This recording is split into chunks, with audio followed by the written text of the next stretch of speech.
Welcome to Ballers Baseball on KDOW AM 1220. It's the final game of the regular season, and for today's starting lineup, here's PA address announcer Mark Kahn. Let's meet the starting lineup for your Oakland Ballers. Leading off and playing center field, number 19, Darryl Bucks. Hitting second and playing right field, number 6, TJ McKenzie. Batting third and playing shortstop, number 3, Tremaine Cobb. The cleanup hitter, first baseman, number 29, Christian Almanza. Hitting fifth, the second baseman, number 4, Danny Harris. Hitting sixth, the designated hitter, number 11, Davis Rueck. Batting seventh, the catcher, number 7, Dylan Tatum. Hitting eighth, the third baseman, number 13, Nick Leahy. Correction, number 23. Batting ninth, the left fielder, number 8, Michael O'Hara. And on the mound, number 56, Gabe Tanner. Thank you, Mark. It's Gabe Tanner and Johnny Holstaff today for the Oakland Ballers. We do expect to see 7 or 8 arms used today by Oakland in what is the final game of the season. Tyler Peterson and Nevada Cullen with you. And now for the Star-Spangled Banner, the singing of the national anthem. Once again, for the second year in a row, the presence of the ABC 7 news anchor, Dan Ashley.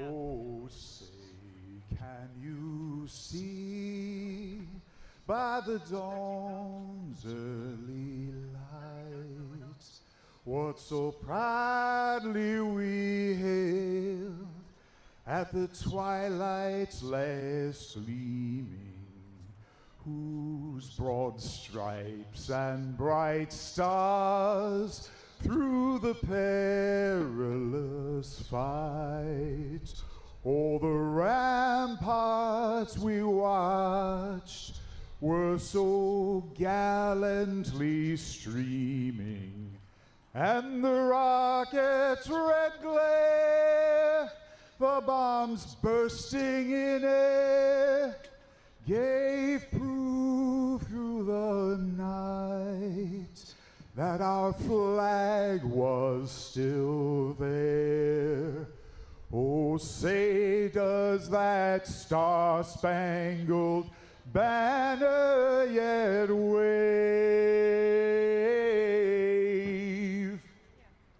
Oh, the land of the free and the home of the brave.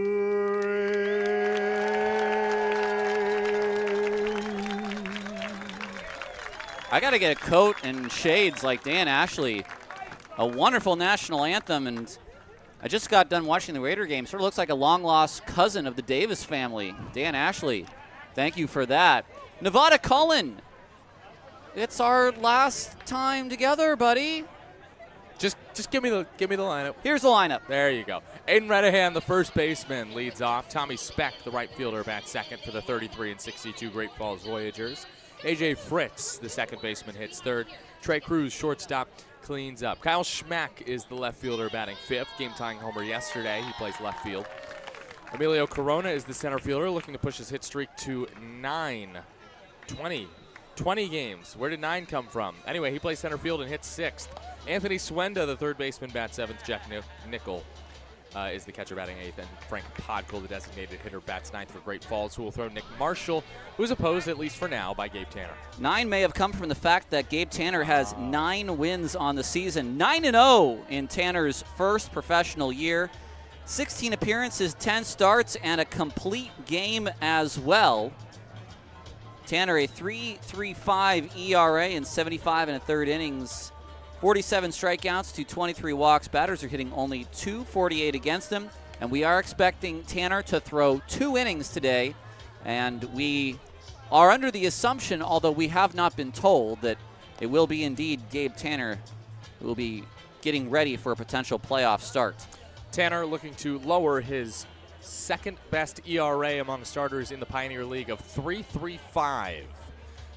He has been phenomenal for the Ballers this year. The defense behind him in the outfield, left to right, O'Hara, Bugs, and McKenzie. The infield from right to left, Almanza, Harris, Cobb, and Leahy, with Tatum doing the catching for the righty, Gabe Tanner. I do wonder, and I have to now go back to the rule book. Because the at-bat was not completed for Trey Cruz 2 nights ago, Luke Short may be awarded a complete game shutout, even though a pitch was thrown by Caleb Franzen. But Gabe Tanner, let's not get it twisted, had the first complete game in Ballers history on the 27th of August in Marysville last week against Yuba Sutter. Aiden Redahan, the first time I've said it correct all week, looks at ball 1. 4:36 p.m., time of the first pitch. And just like that, game 96 is underway. A 73-degree first pitch. Tanner's next pitch is a fastball high. A lively crowd already on this Sunday afternoon.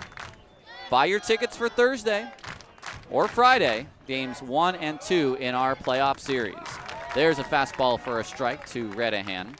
The umpires are behind home plate, Alan Walker at first, Tim O'Day, and at third, Grant Myers. A 2-1 on its way. There's a ball hit back over the screen, foul. It's 2-2. Would not mind seeing Alan Walker behind home plate for a playoff game. We've really liked what Alan's done this year back there. Yeah. Recently celebrated his 17th wedding anniversary in Marysville. Congratulations to the Walkers.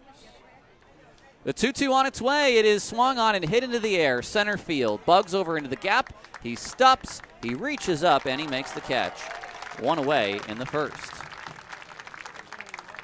Well, maybe not as quick as our first out yesterday, but a leadoff man retired all the same. And yesterday we got a game in 2:40. Even though we had a knockout round, we are still under the same constraints of lighting tonight, as the parts and labor will arrive tomorrow to work on our light structures. First pitch to Specht is a called strike 1 at 91, high and outside. Specht working quickly. He's not stepping out of the box from the left side. Did not feature in yesterday's game. The next pitch is a changeup low. 3 for 15 in the series, went over 3 on Friday. A couple doubles back on Wednesday for Specht. The 1-1 on its way is just high and outside. It's ball 2. This is Ballers Baseball on KDOW AM 1220. There is some live programming on 860. So we are pushed up to 1220 today as the next pitch is swung on and missed. A fastball right past the bat of Specht at 90. It's a 2-2 count.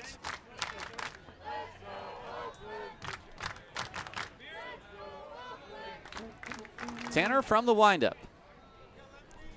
And the 2-2 pitch is a ground ball toward short. Charging is Cobb. Gets up, throws across the diamond in time with a strong throw, and there's 2 away. That was hit so smoothly across the infield. Not a single bad hop in sight right there for Trey Cobb. 2 outs for A.J. Fritz. Now hitting .332 with 12 home runs and 66 driven in. The Voyagers in neon green tops with, let's say, black arms, black shoulders. Almost like, let's say, a hockey sweater. Ballers in the home creams and green hats. Tanner to the dish, and the next pitch is hit in the air to right field. In is McKenzie. He will make the catch on the can of corn, and it's a 1-2-3 top of the first. No score as we head to the bottom of the first on 860, on KDOW AM 1220, my first time. Baby's first 1220.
Welcome back to Ballers Baseball on KDOW AM 1220. I'm Tyler Peterson alongside Nevada Collin in what is our last game together as broadcast partners.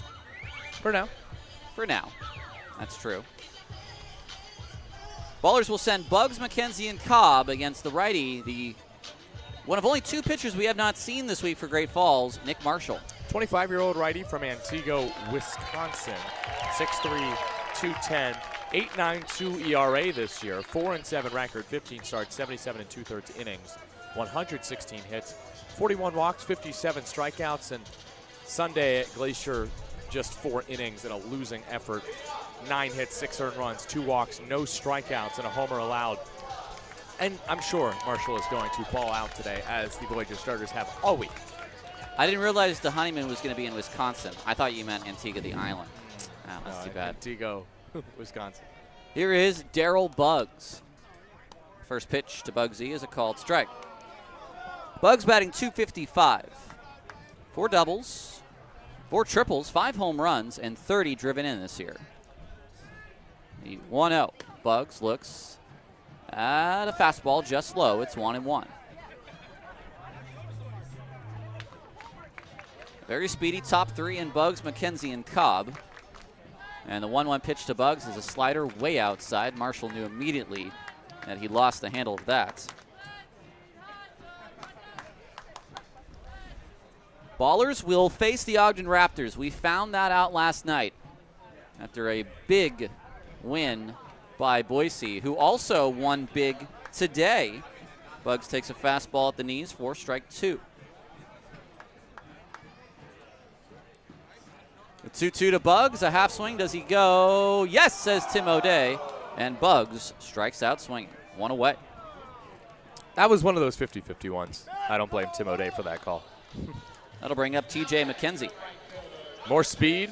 Bugs, 6th in the league in steals. McKenzie, 4th with 37. 16 bombs on the year for McKenzie. Only one of those has come as a member of the Oakland 9. McKenzie with Oakland has 2 hits in 15 at-bats. Marshall's first pitch, he shows bunt, puts it down foul. McKenzie has not bunt for a hit this season, he told me. So that's funny that he went for it right there. Well, look, it's the last game of the year. One team's going to the playoffs, one team is not. All the playoffs have been decided already. Slider off the plate, 1-1. Nice pitch from Marshall there. Right. Now's the time to take a risk. Do something you haven't tried before this season, whether that be bunt for a hit, whether that be maybe hitting left-handed when you're a righty. 1-1 on its way. McKenzie, a half swing, and he just gets a piece of it as it goes back to the screen. Foul. We saw a righty hit lefty last year for Oakland. It was Dondre Hubbard in a big blowout game, and he got a hit. Yes, he did. 4-hit game, I think, for him. The 1-2 pitch to TJ McKenzie, he takes down low. McKenzie does have a little bit of a strikeout bug in his game, but he also has walked quite a bit this year. Yeah, 44 walks to 88 strikeouts, so a perfect 1/2 ratio. The 2-2 on its way. McKenzie takes a breaking ball low. It's a 3-2 count now. One away, bases are empty here in the bottom of the first. No score between the Ballers and the Voyagers. Marshall from the windup. And the payoff pitch is it's swung on and fouled at the plate. Went to a fastball inside on McKenzie. Good little sinker there from McKenzie. Yeah, that rode in on the inside corner to McKenzie, or from Marshall to McKenzie. Again, tickets, get them while you can. 6:35 start Thursday, September the 11th. 6:35 start Friday, September the 12th. The 3-2 on its way. McKenzie hits the ball back to Marshall. Off his chest, he picks it up. He flips to first. It's in time. A softly hit ball that bounced up to the chest of Marshall. He stayed with the play and made a nice out. Still, I'm sure it had to hurt a bit. Right off of his midsection. Yeah, it might have startled him a little bit more, as long as it didn't hit the bread basket. Work off a little adrenaline. We'll see how long Marshall plans to go in this game. I'm sure he'll be shooting for a regular 5. The first pitch to Cobb is a strike. Am I getting a little bit of a skew Fernando Rodney action from Nick Marshall here? Oh, the hat doesn't look centralized. The 0-1, Cobb takes strike 2. Fastball on the outside. A little cockeyed. 1-1. Cobb takes a big breaking ball low. 2-1 count. Bases are emptied. 2 away, and the pitch to Cobb is flown foul. It's ever so slightly the hat for Marshall to the side. It's actually bothering me. I wish it was turned more. It looks accidental. The 2-2 on its way to Cobb. It's a breaking ball, fouled away. Maybe that's part of the shtick.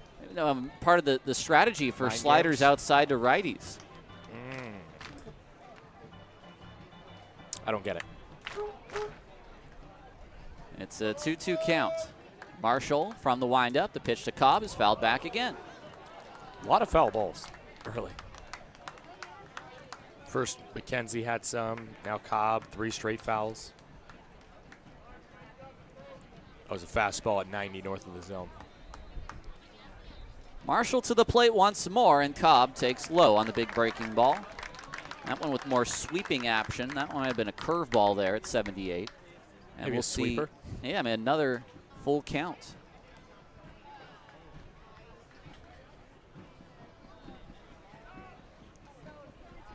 The payoff on its way. Cobb will hit a ball to center field. It'll chase back Corona toward the track. He reaches up, and he makes a great catch. Well, 1-2-3, 1-2-3, and we head on to the second. Scoreless, Ballers Baseball on KDOW AM 1220.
To the second. Oh, we need to throw some bar cars. All right. We've got some bark cars to throw out here on the air. Nevada and myself. I want to try to find a fan. I'm trying to find a little kid. We always like to throw little kids. You right there. I'm not looking hard enough. Just throw one. Oh, I see one.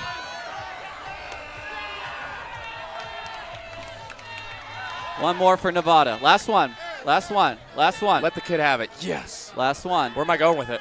Anywhere I've been you told want. to throw it over here.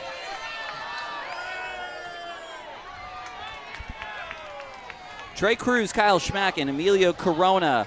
We are fresh out, folks. That's it for the bark cars this year. See, no more. We have no more bark cars. We're out. Trey Cruz looks at strike one. So kind of them to wait for us to be done with that to throw a pitch. Thanks, Gabe. We have 3 finals in the Pioneer League. I think I got it to who I was trying to get it to. Yeah. The 0-1 pitch is a called strike on the outside. Rocky Mountain, a 10-8 win over Grand Junction. That will end both of their seasons with a Rocky Mountain win. They'll finish right at 47 and 47. It's only the second time that franchise has finished 500 or better. The 0-2 pitch is a line drive right into the glove of Almanza for out number 1. Ooh. The last time the Vibes finished 500 or better, they were 48 and 47, a Tyler Peterson-led playoff team in 2023. And how'd that go for you? We lost in the first round. Oh. I have openly said multiple times on air that I have thrice been knocked out in the first round, and I will be darned if that happens again this year. The first pitch is swung on a miss by Schmack. What is different this year is that I've never gone to the playoffs in consecutive years with the same team. So maybe that's what I need to do. The 0-1 to Schmack is high. Has your team ever been the 1 seed? My team has never been the 1 seed, actually. No. Never been the favorite. Even always, last year, the Ballers were... Never the bride, always the bridesmaid. Here's a breaking ball. Maybe I'll catch that bouquet. Did I follow the metaphor correctly? You're still not getting an invite. You did. You followed it perfectly. Okay. The 1-2 on its way. Tanner from the windup. The pitch to Schmack is a slider outside. It's exactly where Tanner was trying to throw that pitch. Malik Binns warming in the Oakland bullpen. He will likely get the 3rd inning. Next pitch is high and away. He will get the 3rd inning. We could spoil the 7 or 8 in a row that we know are going to throw, but we won't. A 3-2 pitch. Smack takes high and in, and it's ball 4. The first base runner of our ball game. It's a 1-out walk here in the second. No score. There goes the combined perfect game bid. The knockout round finish double perfect game. We can have double perfect games in the Pioneer League. How about that? The Ballers have won a Pioneer League record 73 games. They would love to make that a Pioneer League record 74 games as the next pitch is outside.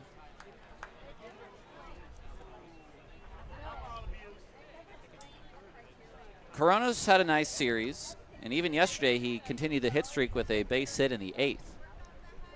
The 1-0 pitch. Corona hits a ball to left field. It's high.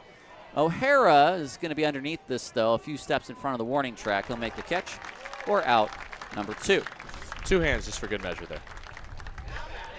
Ellie is watching from Portland, Oregon. If the Ballers make it to the championship, I'm driving myself to Cali. Nice. Now, I would guess your use of the word Cali means you're not originally from California, because it's certainly a term I would not use. Nevada, I would use it. You would use Cali. Here's Anthony Swenda, the 3rd baseman. That's no knock against you, Ellie, at all.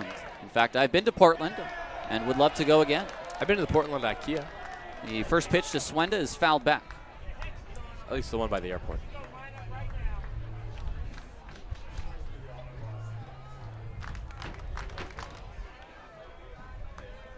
The 0-1 pitch. That is a breaking ball low. Did you go over the other scores? No. Boise, 18. Ogden, 9. That's not insignificant. No, especially considering who pitched in that game for Ogden. Oakland's playoff opponent, the Ogden Raptors. The next pitch is fouled away. We'll start the regular season with the Raptors, and we will start the postseason with the Raptors. But their closer, Nick Cardinal, had the loss in that game. 6 earned in 2/3 of an inning. 5 hits allowed for Cardinal, including a homer. So he'll go in with a little bit of shaky confidence.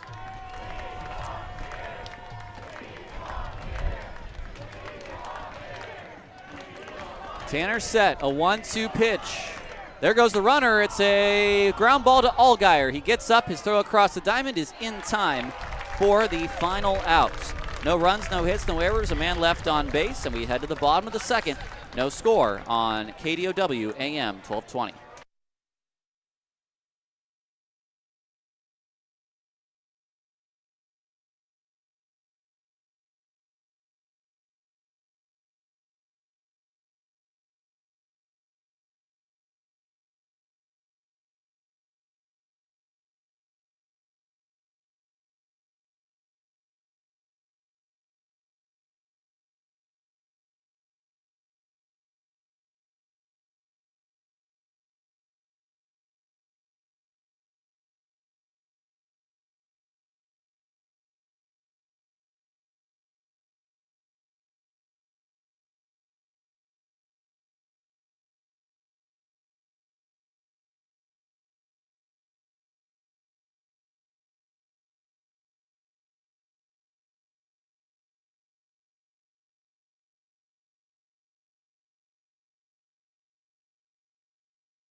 Welcome back to the ball game. By the way, in a clear act of discrimination, I referred to the third baseman as Jake Allgaier. And it is, in fact, Nick Leahy. The arm sleeve brothers got me again. It was Leahy that made the final out. I'm Tyler Peterson. I'm the one who made the mistake. I'm with Nevada Cullen. The Ballers, they're second-half champions, and it's the third time in a row they have won a half in the Pioneer League. The first time came last year. And it was on this date in Oakland baseball history, September 7th. 2024. Oakland 9, YOLO 5. Ballers crowned second-half champs, a 9-5 victory. Trip Clark belted a first-inning grand slam, the 7th of the year for Oakland in the Ballers' 9-5 win over YOLO. The Ballers became second-half champs with their 31st win of the half. First pitch to Almanza is swung on and fouled away. And they claimed the number 2 seed in the playoffs and home field advantage for their first round matchup with the High Wheelers, which is not the case this year for if there would have been a second half champion other than Oakland. Marshall's pitch to Almanza. He fouls it at the plate. Ellie, you're a good sport in our chat. I was just messing with you. But she was, in fact, born in Irvine. Almanza, the team's single season and actually franchise leader all time in home runs and RBI. 31 big ones and 105 individual ones. The 0-2 pitch to Almanza. He looks at a strike 3 pretty much right down the heart of the plate. I'm sorry, are RBI individual ones now? Is that what we're calling them? I don't know. What I wasn't going to say small ones because they're not small ones, but they are big flies. I just like to call it, you can call it ribbies, you can call it steaks. If you're looking for another thing to call RBI. Here's Danny Harris. First pitch to Harris is a foul ball into the screen. It's 0-1. Danny, 116 hits. That is a lot. That is second on the team. In 90 games this year. The 0-1. That's taken low. Because you know there are some nights where you don't get any hits. So you know there are some nights where you get 4, 3, 5. Well, those are called multi-hit games, and Danny has 37 of them this season. Oh. Harris takes a breaking ball outside, 2-1. I think let me check that. He might just lead the team in that category, which would make sense, unless it's Cam. Cam, of course, has 121 hits in 88 games. 35 for Cam. The 2-1 pitch on its way, and that's taken at the bottom of the zone for strike 2. A 2-2 count. We're scoreless here in the bottom of the second. One away. Bases are empty. Danny's also had 11 3-hit games. I can't believe he hasn't had a 4-hit game. Maybe today's the day for number 4. Marshall from the windup. The 2-2. Harris taps us back to the mound. Past Marshall. Charging his Cruz. He throws to first. Not in time. There's one. That's base hit 117 for Danny Harris this year. 3 more to go. Fans appreciate the hustle. And it's the first base runner or hits for Oakland. Here's Davis Druick. 293 for Davis. 19 home runs and 68 RBI.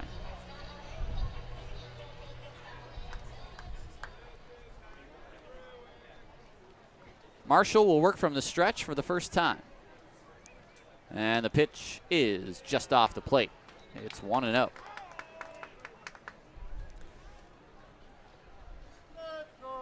Scoreless in the second. Ballers have scored first in the entire series. The 1-0. Druick swings through a breaking ball. It's 1-1. Of course, they scored in the first inning in the first 4 games of the series. But it's not been a good offensive series for Oakland, and today's a nice day for Oakland to try to heat up the bats before the postseason. Marshall will kick and fire, and it's swung on and missed. Fastball above the hands. Druick now down 1-2. Becky Acosta is saying, jumping in for a bit, got to get my last fix of Nevada's voice. Let's go, Oakland. Thanks, Becky. This is Nevada's last day. A 1-2 is swung on and missed by Druick. He chased below the zone. He strikes out. It's the third K for Marshall. I have a soft spot for Nick Marshall. We share a middle name. Well, my middle name. Aloysius? My middle name is Nick Marshall's last name.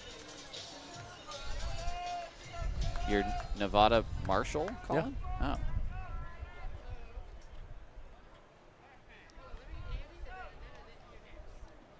Marshall's first pitch to Tatum's a fastball inside. That's, you know what? So you're Aloysius?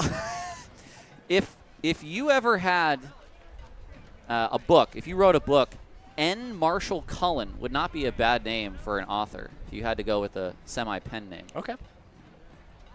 The 1-0 is a breaking ball down low, 1-1. 2 outs for Tatum. No score in the bottom of the second. If you wrote a book, what would it be about? It probably, well, one of two things. Either a true crime based out of the Pacific Northwest or probably something on North American history. So fiction or nonfiction. 2-0 to Tatum is a swing and a miss. I would call that a 3/4 swing from Tatum there. Hey, if you wrote a book about how to break the Pioneer League wins record, I'd read it. A day in the life of Tyler Peterson. Get up and then stare at your ceiling and then walk to Starbucks. The 2-1 on its way. It swung on, foul back. Keep going. Open up your computer, answer some emails. Do that until about 3 o'clock and then pick up Nevada and go to the ballpark. I forgot to scroll American Association, Frontier League. Rinse twice. Pat dry. The 2-2 on its way from Marshall, and Tatum takes outside. What are we rinsing? What are we patting? Chicken? No, you don't rinse. Manuel says, it was a pleasure to hear you, Nevada. You were very kind by acknowledging the Voyagers fans in the stream. Oh, yeah, Manuel's our guy. That's Danny Galvin's roommate. Full count, and Danny will take off. The payoff is high for ball 4. Ballers have 2 men on with 2 outs here in the second. And that'll bring up Nick Leahy. Single, walk, 2 outs. Let's see if Nick Leahy can get his first big hit of the series. 1 for 8. Leahy, 57 games as a professional after finishing his year at UC Davis. 52 hits, 48 RBI for Leahy. 14 big flies. First pitch, Leahy swings and misses at the high fastball. I don't know if he had 14 bombs in his entire Davis career. He had 16. Okay, so he got close. It is crazy to see the power surge that Leahy has had as a pro. Put on a little muscle, let's put it that way. We have seen that field, though, and it is a place where home runs go to die. No, it's true. 0-1 to Leahy is a called strike 2. Oh, the stories you'll have from your 1.5 years here. Oh, yeah. I do not care for Davis, California. Not you, Mark. Did you ever go to the Bags. Bike Hall of Fame? Bags was a good PA. The 0-2 on its way, that side. We will not get Bags on the PA, at least in the first round. We could do a little count on the scoreboard. You got to experience Ogden baseball at its finest from Lindquist Field. The count is full. I think you're better served only being there for 3 games rather than 6, though. The 1-2 is strike 3 called on the outside. Leahy wants to challenge, and he will be incorrect. Oh, man. 3 strikeouts in the inning for Marshall, and we move on to the third. Scoreless after 2 on 1220 AM KDOW.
Welcome back to Ballers Baseball on 860 AM. The answer, 2 hitless innings, 2 shutout innings for Gabe Tanner, and he is done for the day. Malik Binns is the new arm out of the bullpen for Oakland.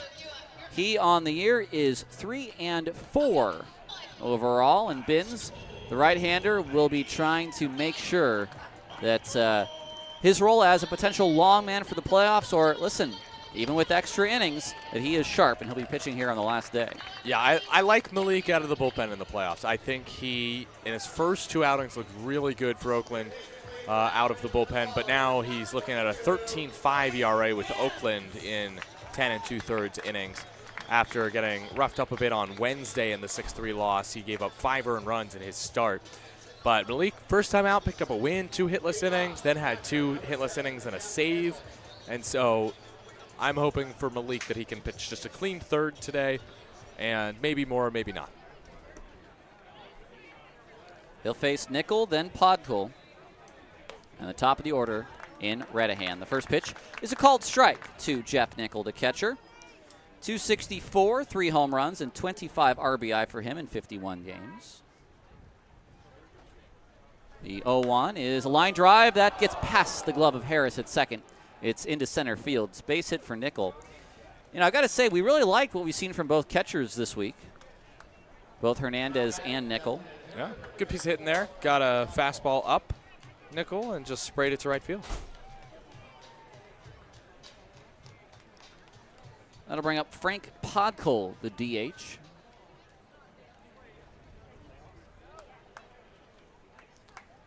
Binns to the dish, and the first pitch is high. No score here in the top of the third. Both teams with just 1 hit.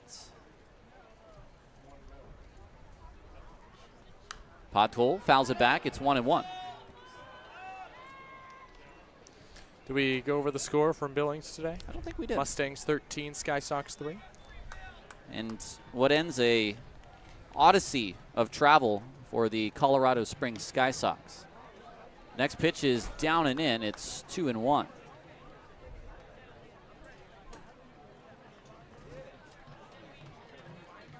Been set. From the stretch, the 2-1 pitch is swung on and missed.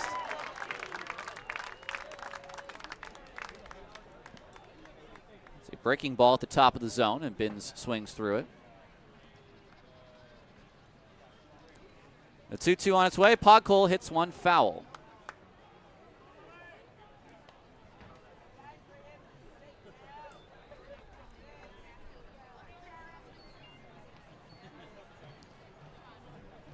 Binns looks into Tatum.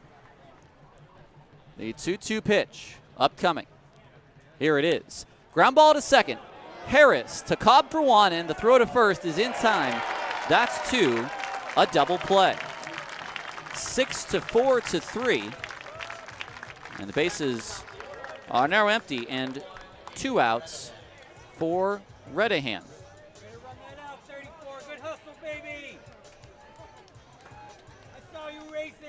Redahan flied to center in at-bat number 1. That came against Tanner.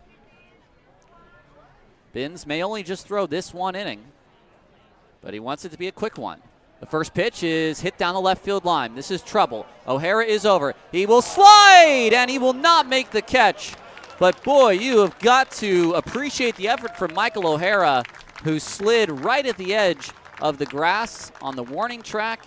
And that ball fell onto the warning track, foul down the left field line. So it's just a strike to Redahan. But O'Hara in his final start of the year, and for a guy who has only had 25 starts in this 96-game season, he is going to let it all hang out today.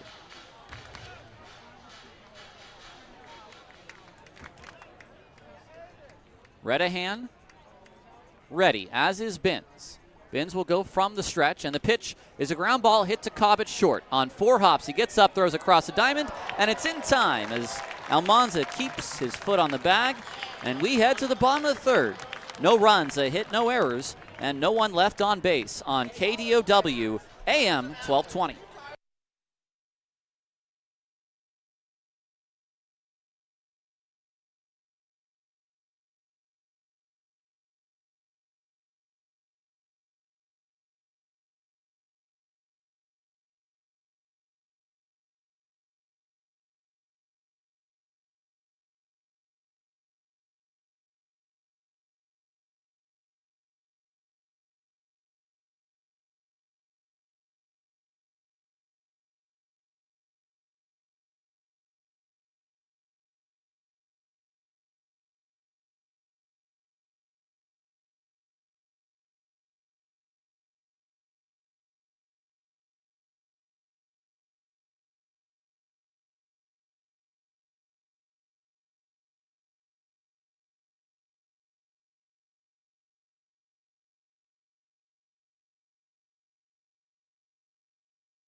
Welcome back to Ballers Baseball here on 860 AM. The Answer. It's the bottom of the third. There's no score. Marshall still on the hill for the Voyagers, and it is time for our final celebrity third inning of the year. And it's a man that has worked in partnership with the Ballers for the better part of their entire existence. It's Joe Ernst, who runs our Prescott Market and who has operated with us here in our Prescott neighborhood for the last 2 years. How you doing, Joe? I'm good, thank you. It's great to be here. You got your Ballers hat on. You've had your Ballers hat on and maybe a hard hat on for the better part of these 2 years. Last year when we were watching literally the ground get laid for what was to be the markets and other events around this area, now looking back at it, what we have and the community that we've sort of helped create that was already here but bolstered a little bit, what are your thoughts? it's very fulfilling to see this all come together, to partner with the Ballers. Game days, I wish they could play year-round. It's just so fun to have the pregame crowd, the after-game crowd over at the market. Everybody's excited. A lot of people coming down here for the first time and are surprised to find this here. It's... O'Hara hits the ball to left. Over is the left fielder, Schmack, and he makes the catch for the first out. Yeah, it's such a strong community to be able to plug into and bring this amenity and to bring, with the Ballers here. It's really been such a positive experience for everybody. Now, I know you did business here before we were here, and I know that this project of yours is sort of a long time coming, but how much influence or partnership really brought this all together when we moved in? I've worked in this market for over 25 years and have always wanted to do something in West Oakland. Coming off the heels of the pandemic, it was very hard to get the project started, but when the Ballers were announced and came in, it really helped to start to move things along and just create a momentum. We do a farmer's market every Sunday. We do a night market in the summers, and just all of that energy in the neighborhood just started to build and take off from there. And, of course, we'll have one more night market in October as well that you'll be able to enjoy. Yeah, I'm looking forward to having Scrappy there. Yes. And hang with all of our crowd and guests, and that'll be a lot of fun. It would be a lot more fun as well if Scrappy had a ring on his finger as well. If that that was to take place. Yeah, we are rooting. We are very hopeful. Ground ball to the shortstop, Cruz, who boots it with Bugs' speed and a high backhand. I don't know if that's, base hit given to Bugs. He's on with one out here in the bottom of the third. We're speaking with Joe Ernst, one of our good community partners over at the Prescott Markets. And I do understand there will be a new tenant in the food hall as well coming up soon. Yeah, we have FOB West coming in, the FOB Kitchen. Janice Dulce, great chef, award-winning chef, Chronicle Top 100. The feedback we've had so far since we've announced her has been just tremendous, and so we're very excited to get her in. It can't happen soon enough. And then our last space, we're hoping to announce in the next week, another exciting tenant. So we really have good local food entrepreneurs. A couple of them got a start in our farmers market, so it's pretty exciting. All members of the community in one way or another, and so Janice will be a great addition. Here's McKenzie at the dish. He hits one to center field. Coming in is Corona, and he will make the catch for the second out. Well, I can tell you this much. I, as an employee here, have gone over to Prescott Market quite a bit. You probably have somewhere around 1,000 of my dollars that have gone to coffee. Well, thank you. Coffee and lunches, mostly coffee to try to get me through the season, which right. Even as a short season, still is a long season. And here we are, the final day of the season, game 96 of 96. And I know this is not your first Ballers game of the year by any means, as Cobb takes a strike. Well, and it's not the last, so we're certainly will not be. Looking forward to the playoffs, and fingers crossed. What have you liked about this year's team? This year's team, the hitting, the pitching, it's very good baseball. It's a lot of fun to watch, and the team is really competitive, and strong kind of across all positions. So it's been we just enjoy coming to the games, and I find myself when they're on the road checking the scores, checking the standings. Ground ball to third. Swenda gets up. His throw across the diamond is in time, and that will end the inning. Well, Joe, before you leave us, for folks who are interested, who may not know about the Prescott Market, but who would like to, I do know you guys have different events each day of the week and all kinds of fun stuff as well. What's the best way to reach out to you, find information, social media, website? Instagram, Prescott Market, website, Prescott Market. So come on down. a lot of great vendors, a lot of energy, kids, families. It feels like a neighborhood park. It's a lot of fun. Well, one more night market in October, and of course the farmers market every Sunday, which of course we enjoyed today as well. Thank you, Joe. Thank you. All right, and I'll see you in the playoffs. All right, take care. We'll take a break and come back in the top of the fourth. Still scoreless on 860, or rather on KDOW AM 1220.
Your line score through three, it's no runs, 1 hit, no errors for the Great Falls Voyagers, no runs, 2 hits, and no errors for the Oakland Ballers.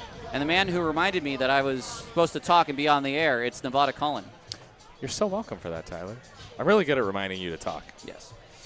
Here's Tommy Specht as we start this top of the fourth inning with Dylan Delvecchio in for Malik Binns. And the lefty's first pitch to the lefty Specht is down low in the dirt. It's 1-0.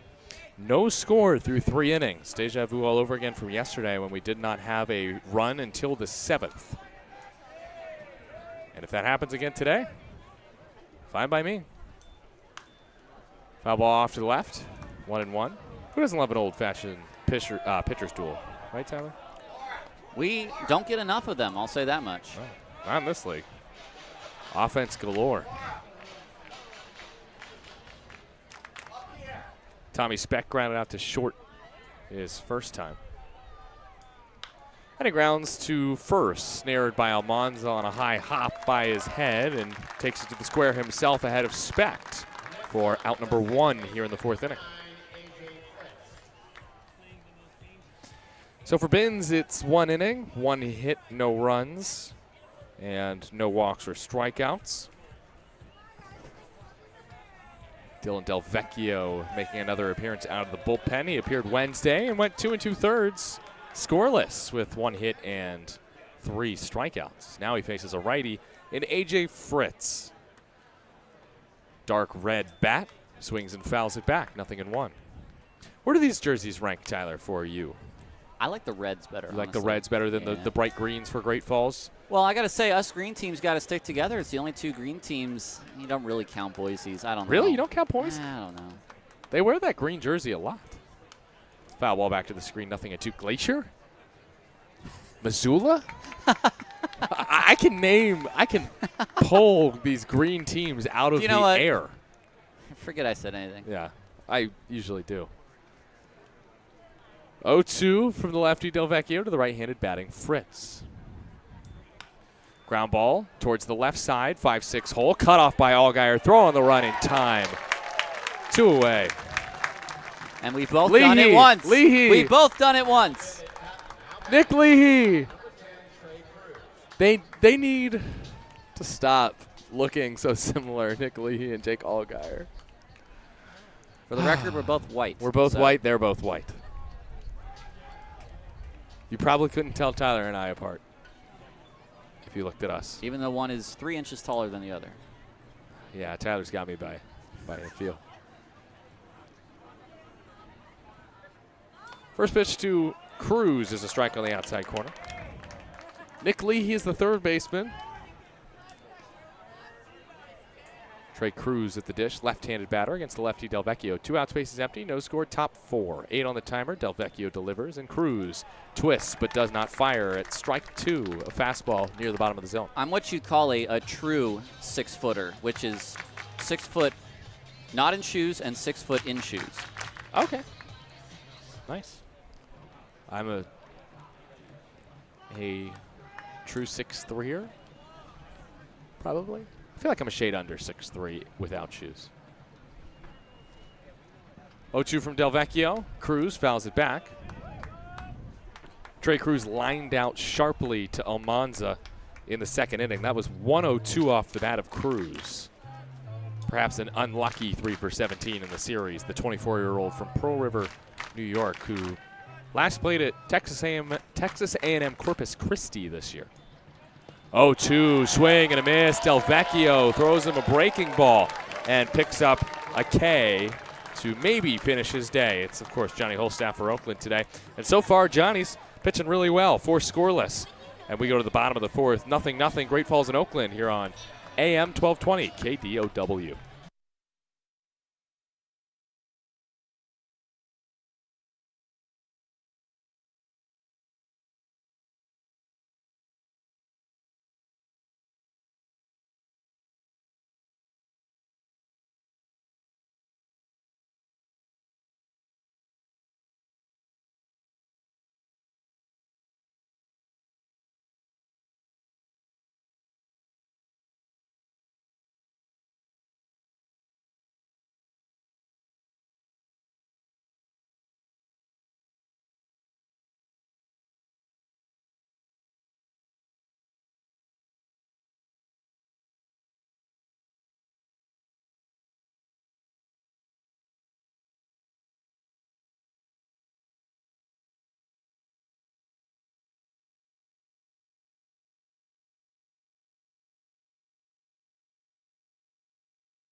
We're going to assume yes. Bottom of the 4th inning, and it's 0-0 between Oakland and Great Falls.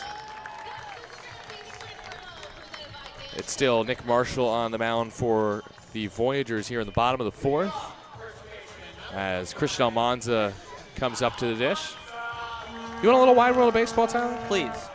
Let's go to Oviedo, Florida. Okay. It's my hometown. Ah! Oh, now it all makes sense.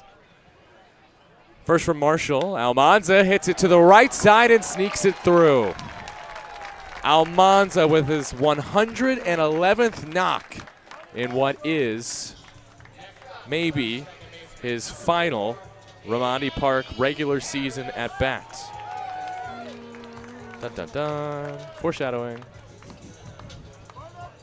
There may or may not be some planned changes to get some players in the game as this game goes on. So don't know who's exactly getting lifted soon, but Almanza with the first pitch single through the right side.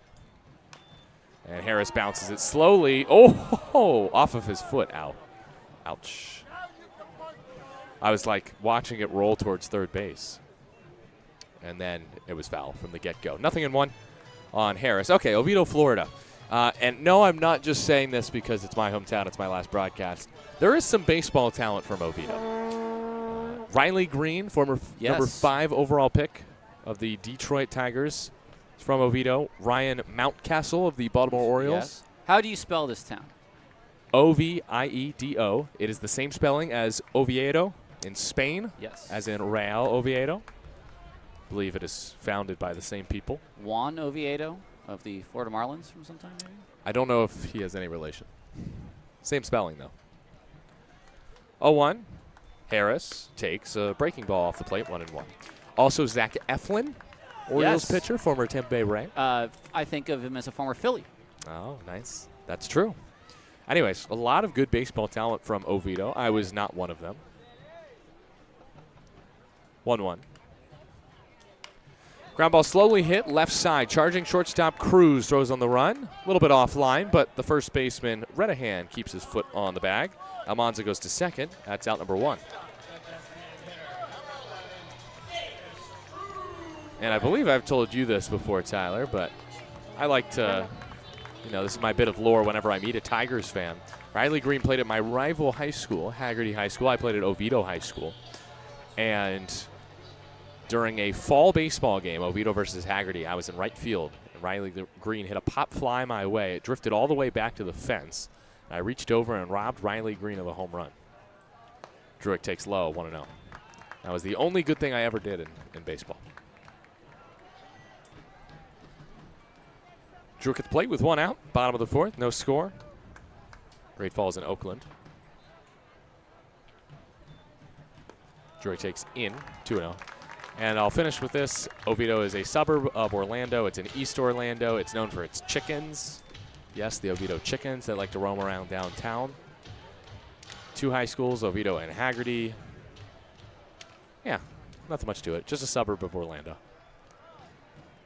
2-0. Druick pops it up, foul, left field, towards the bleacher seats and over them. And it one hops off the back of a car. Ballers looking to strike first here in the home 4th. Here from Raimondi Park in West Oakland. Game 96, the final one of the regular season. Druick, first time up, struck out against Marshall, who has 4 Ks. He didn't even have a strikeout last time out. Druick twists and does not fire at a fastball high, 87 above the zone, and he's worked his way into a hitter's count.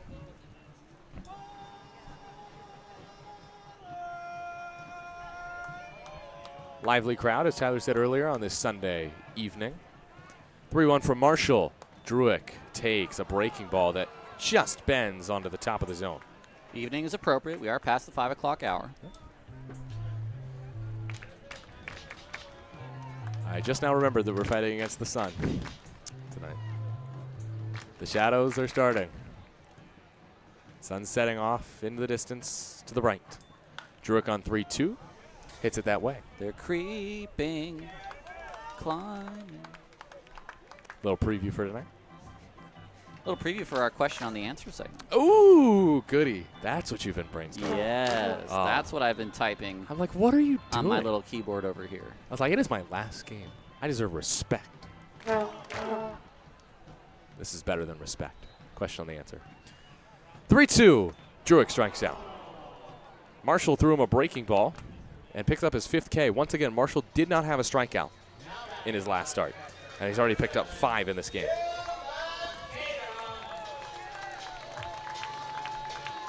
This will be, I think, a little bit of musical chairs with the win or loss today for the Ballers pitching staff, because it's going to be a different pitcher every inning. Yep. From here on out, more or less.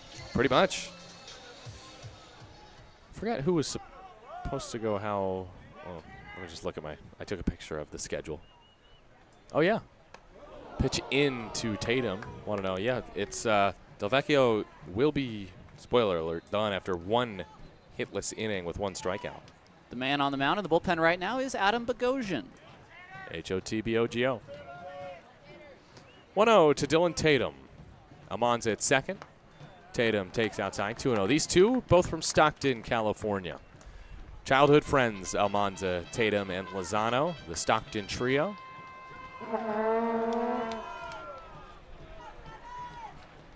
Tatum then went to play in the Twins minor league system. He was with Cedar Rapids last year. The Colonels, high A ball. 2-0. Tatum swings and misses at a fastball, 2-1. And look, this is a guy that could end up back in affiliated baseball by next year.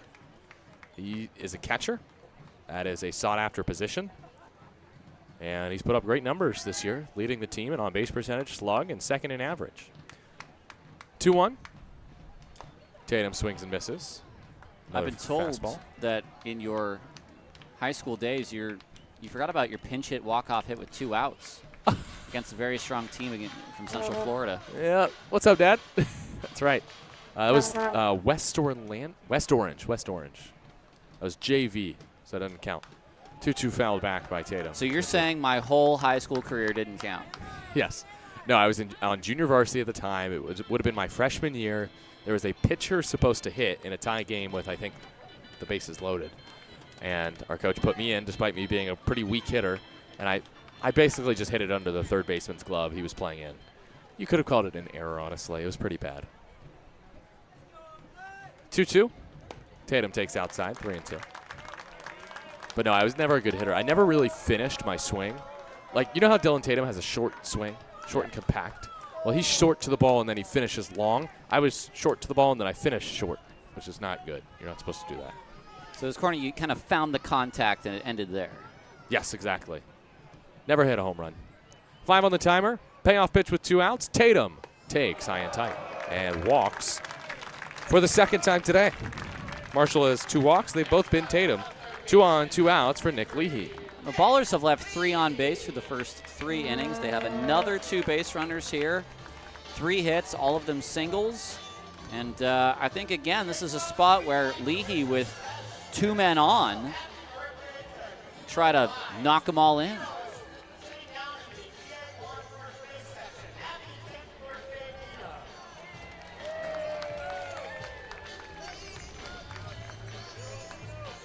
Nick Leahy to hit in this situation. Now, one of the ways the Ballers have made their money this year offensively is hitting with runners in scoring position, and Leahy is one of the main contributors with a .377 batting average with RISP.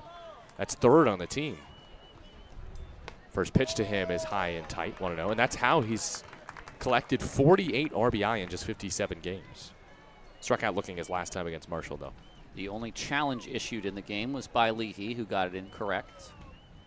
Yeah, I don't know if I've seen Nick get many challenges right this season. Hits it foul, 1-1.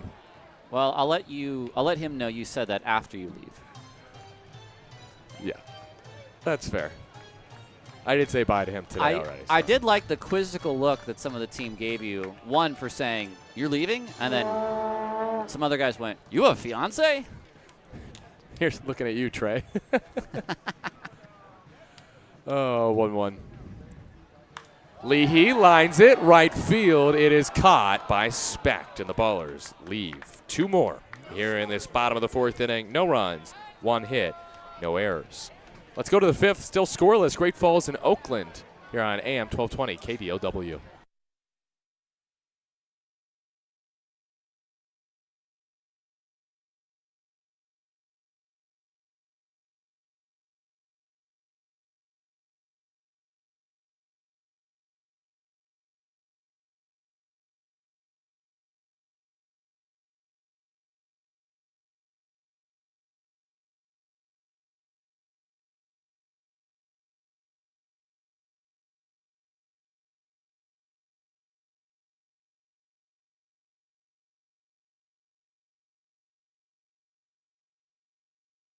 Yes.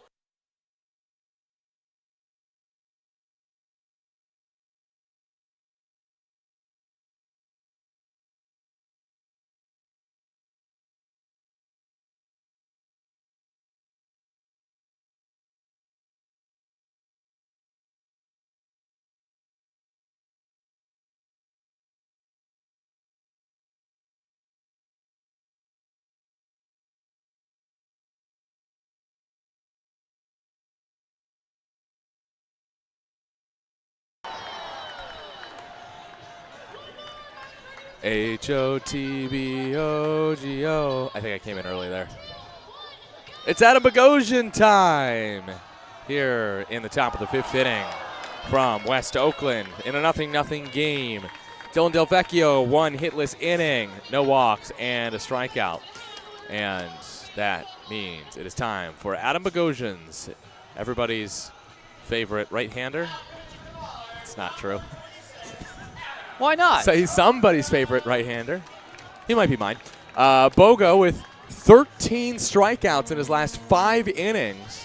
Wednesday against Great Falls, 2 innings, 1 hit, no runs, 6 Ks. Bogo, 5.44 ERA, 30 appearances, 3-0 record, 48 innings, 14 walks, 51 strikeouts. The 23-year-old from Brooklyn, New York. Tyler, it's fun. It's time. It is time. It's time. It's time for the question on the K-Dow. The question on the K-Dow.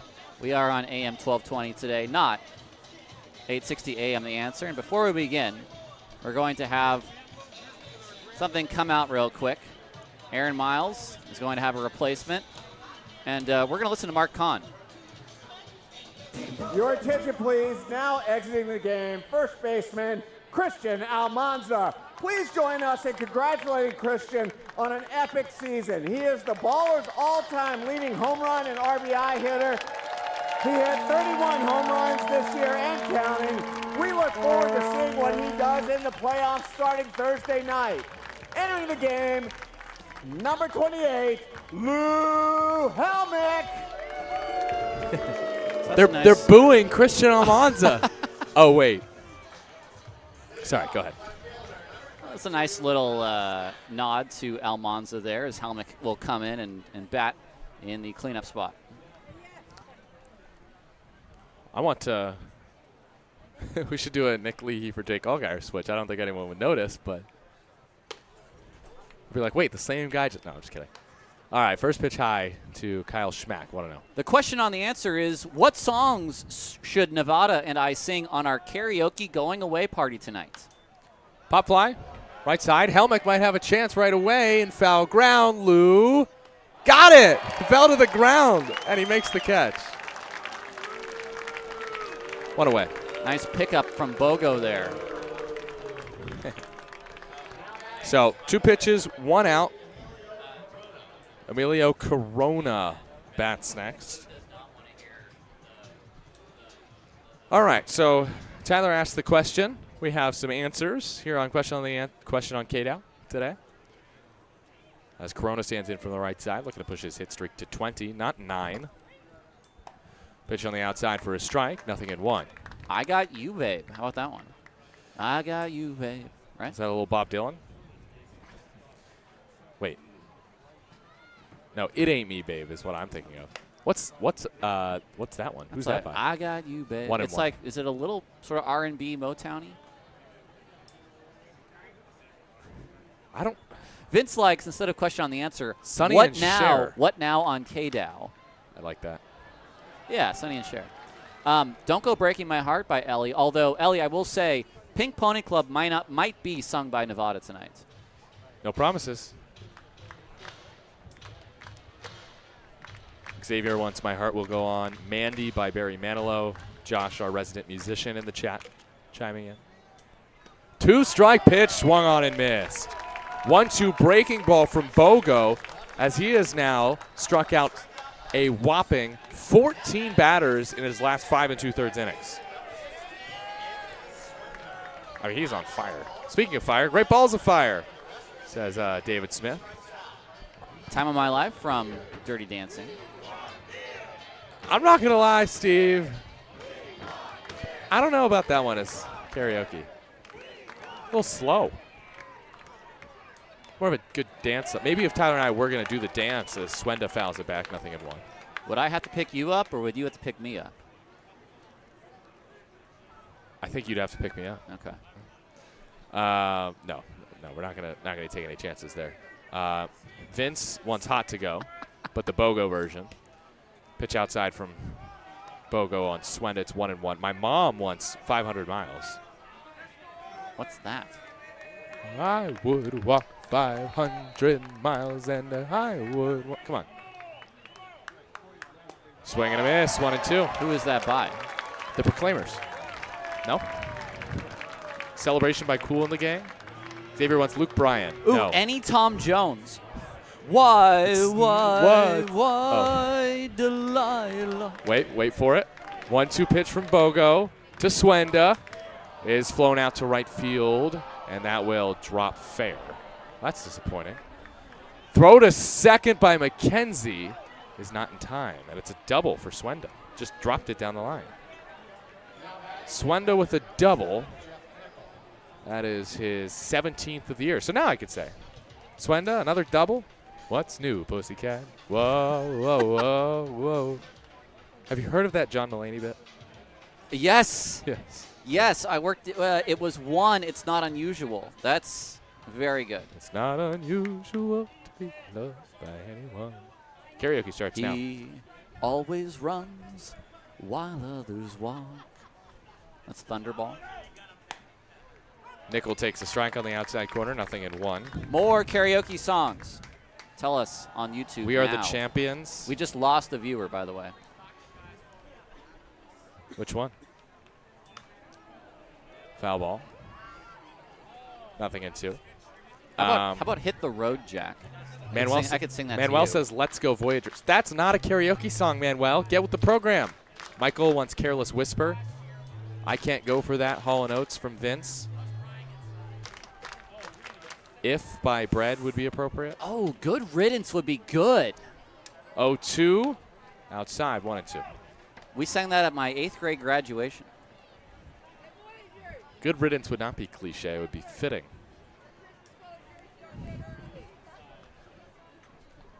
One, two from Bogo to Nickel. Righty-righty battle. Popped up right field out of play towards the bleachers and into them about halfway up.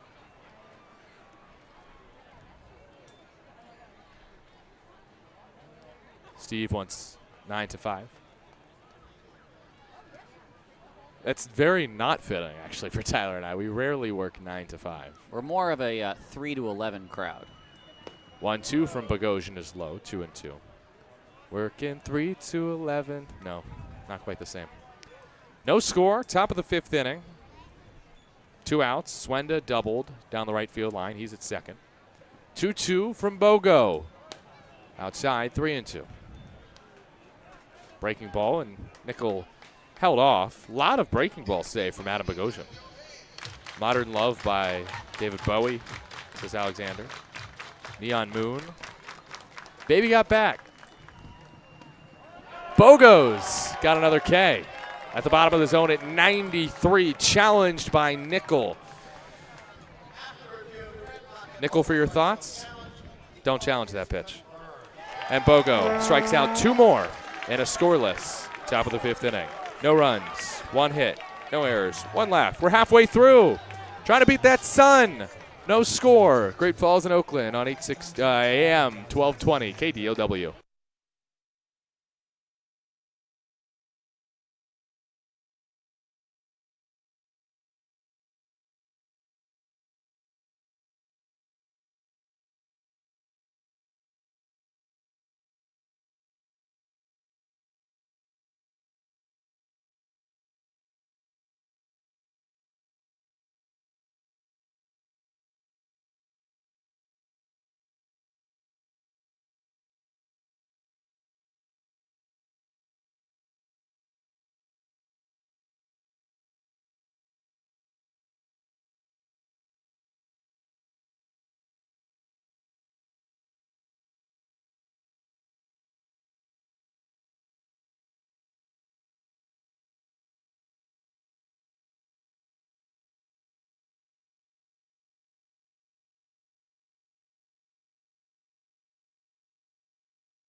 Home 5th.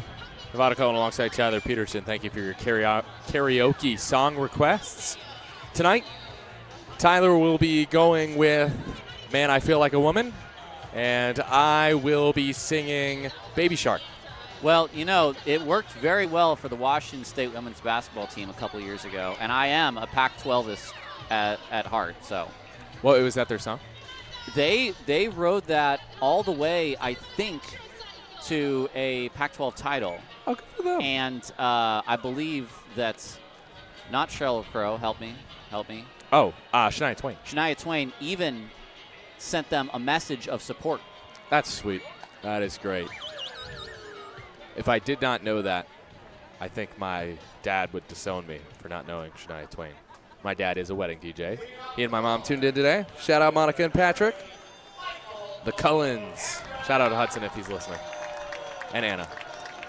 We are having fun today. This is our final game of the year and Nevada's final game of the year. All right. And it's also, I'm supposed to be calling the action. Oh, Michael O'Hare is at the plate. Left-handed hitter against the righty, Nick Marshall. 3 hits allowed, but no runs. Pitch outside. 1-0. O'Hara, 36 games, hitting .340. That would be good for second on the team. As he flares one over third and into left. Another hit for Mike. And O'Hara's thinking 2. He'll get there. I was not watching the left fielder. I'm guessing that's an error.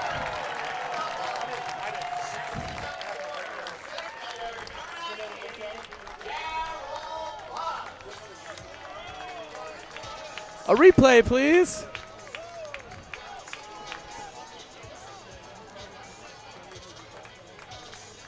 Oh, either way, O'Hara is going to be at second I'm just going to roll it a double for now. with no outs to begin this inning. Congrats, Mike, on the double. I'll change it if needed. Here's Daryl Buggs, the second. Bugsy at the dish. First pitch low. It's a straight double. Straight double. Nice. Good for Mike. Runner in scoring position for Oakland. No score in the bottom of the fifth. Buggs today is 1 for 2 from the leadoff spot. 1-0 pitch. Buggs flares it. Right field. Foul ground. Chasing is Redahan. He can't get there. It's 1-1. This might be the first time that Daryl Buggs II has hit leadoff since. Let me look at my scorebook real quick. May 17th against the Black Sox.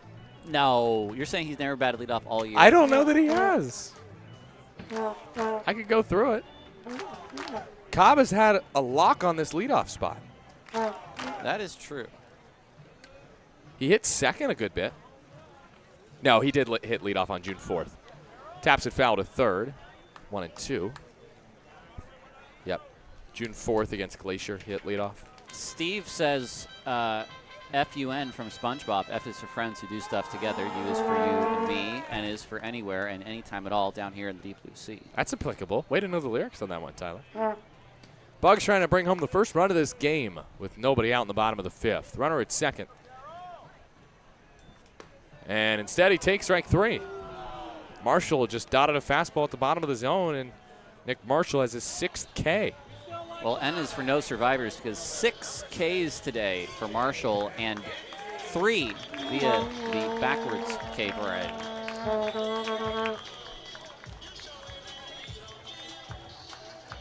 He's on fire. Sale. That was bad. What? Oh no, we're having a fire sale. Nobody asked you, Mark. First to McKenzie, swung on and missed. Nothing in 1. Just my daily banter with Mark Kahn, the public address announcer for the Ballers, and also the Attorney General. Just kidding. The Attorney General. The General Attorney? Counsel. General Counsel, there it is. 0-1, McKenzie takes at the knees for a strike. Nothing in 2. Do you know what's funny? What's the plural of Attorney General? Attorneys General. Attorneys General? Attorneys General. That doesn't sound like real. Huh. Well, Harris still at second with 1 out. 0-2 from Marshall to McKenzie. Blue batting gloves. Outside, 1-2. McKenzie, where's those batting gloves? Those blue Nike gloves. I wonder if those were the ones he wore with NOCO or Colorado Springs. Are there any good songs about the state of Florida? Taylor Swift wrote one, which you should know. Do I know Florida. it all too well? Oh. It's a heck of a state. So Foul ball. I don't know it all too well then. No. Good reference, though. I saw what you did there. Jimmy Buffett. Where is Margaritaville? Oh, I like, there's a song by Wilco called Monday. And there's a line about go to Pensacola to escape from the snow. Something like that. Monday. McKenzie fouls it back. I went to a Blue Wahoos game Monday. No. There will be no speak of the Pensacola Blue Wahoos on this broadcast. I see, like you, they didn't answer my resume either. Exactly. You get it. You get it. Still 1-2 on McKenzie after that foul to the screen. Powerful, speedy right-handed bat. Struggling so far as a baller. Takes outside, 2-2. Does have that one big 3-run homer against Yuba Sutter. Well, the lights that we do have are on at Raimondi. The lights have taken partial effect. Got a good laugh from someone in the audience. 2-2. McKenzie takes. Low. Went to challenge it, but it was called a ball. Wow, that's actually a pitch where, according to TrackMan, it did not touch the 2D zone, yet is a strike according to the decision system because it crossed the 3D zone. Well, not even necessarily. Or it's saying system. That maybe the screen you're looking at on it is not a proper sized screen. Payoff. McKenzie swings and bounces one sharply to short. Backs up Cruz. Long throw, no chance. O'Hara's held up. The ball is dropped by the first baseman, Redahan. E3 advances O'Hara. And McKenzie reaches on the infield single. Well, what happened there was O'Hara thought about going, and then once Redahan dropped the ball, he took off. So then at that point, it did become an error. So if O'Hara scores here, that could be an unearned run. As of now, it would be, depending on, of course, what happens here for Tremaine Cobb Jr. and then the rest of the inning. The 3-hitter today, wearing number 3, Cobb, bats from the right side, and is drilled in the helmet. He's fine. That is not what you want in game 96. 89 to the dome. Thankfully, that's 89 to the dome and not a 96-mile-an-hour Mason Bryant fastball to the dome or something like that.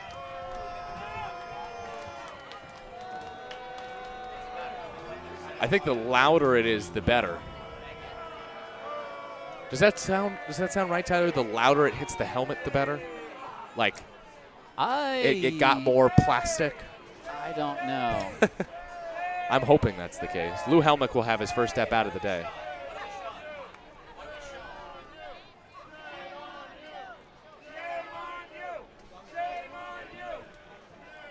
Lou Helmick will bat here in place of Christian Almanza.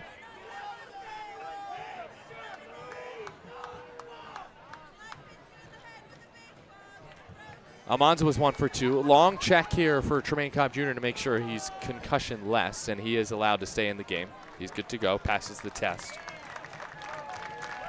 Bases full for Oakland and Lou Helmick.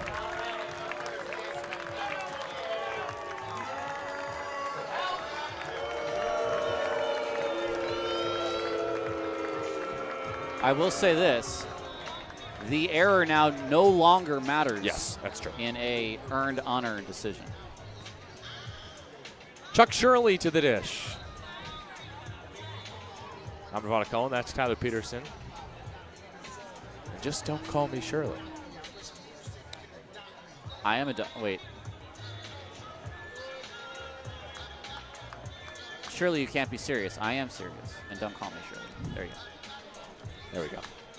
So say you've made that reference before. All right. There's no score in this game. There was no score until the 7th yesterday. If the Ballers want to win this game to get to 74-22 on the season, this seems like the spot to strike, as Nick Marshall will be left in with the bases loaded and 1 out in the bottom of the 5th in a scoreless game to face Lou Helmick, a lefty. Great Falls, it should be said, has no available lefties in the pen. And Helmick, with the bases loaded this year, is 2 for 4. With a triple. His only triple. First pitch to the lefty, just off the outside corner for ball 1. That's a great take from Lou Helmick. Oakland, in terms of grand slams this year, out of curiosity, 6. TT Ali'i had the first, then Harris, Tatum, Santos, Lozano, and Druick. There's a strike, bent in. It's 1-1 to Lou. Marshall's got some long straps on that glove. And the slightly ajar black cap. Set at the belt, comes home. Helmick bounces it left side, tough play. Step on 3 for 1, throw to first in time. and it's a 5-3 double play. Marshall leaves them loaded. We're scoreless through 5 here on AM 1220 KDOW.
Tyler, you hear that?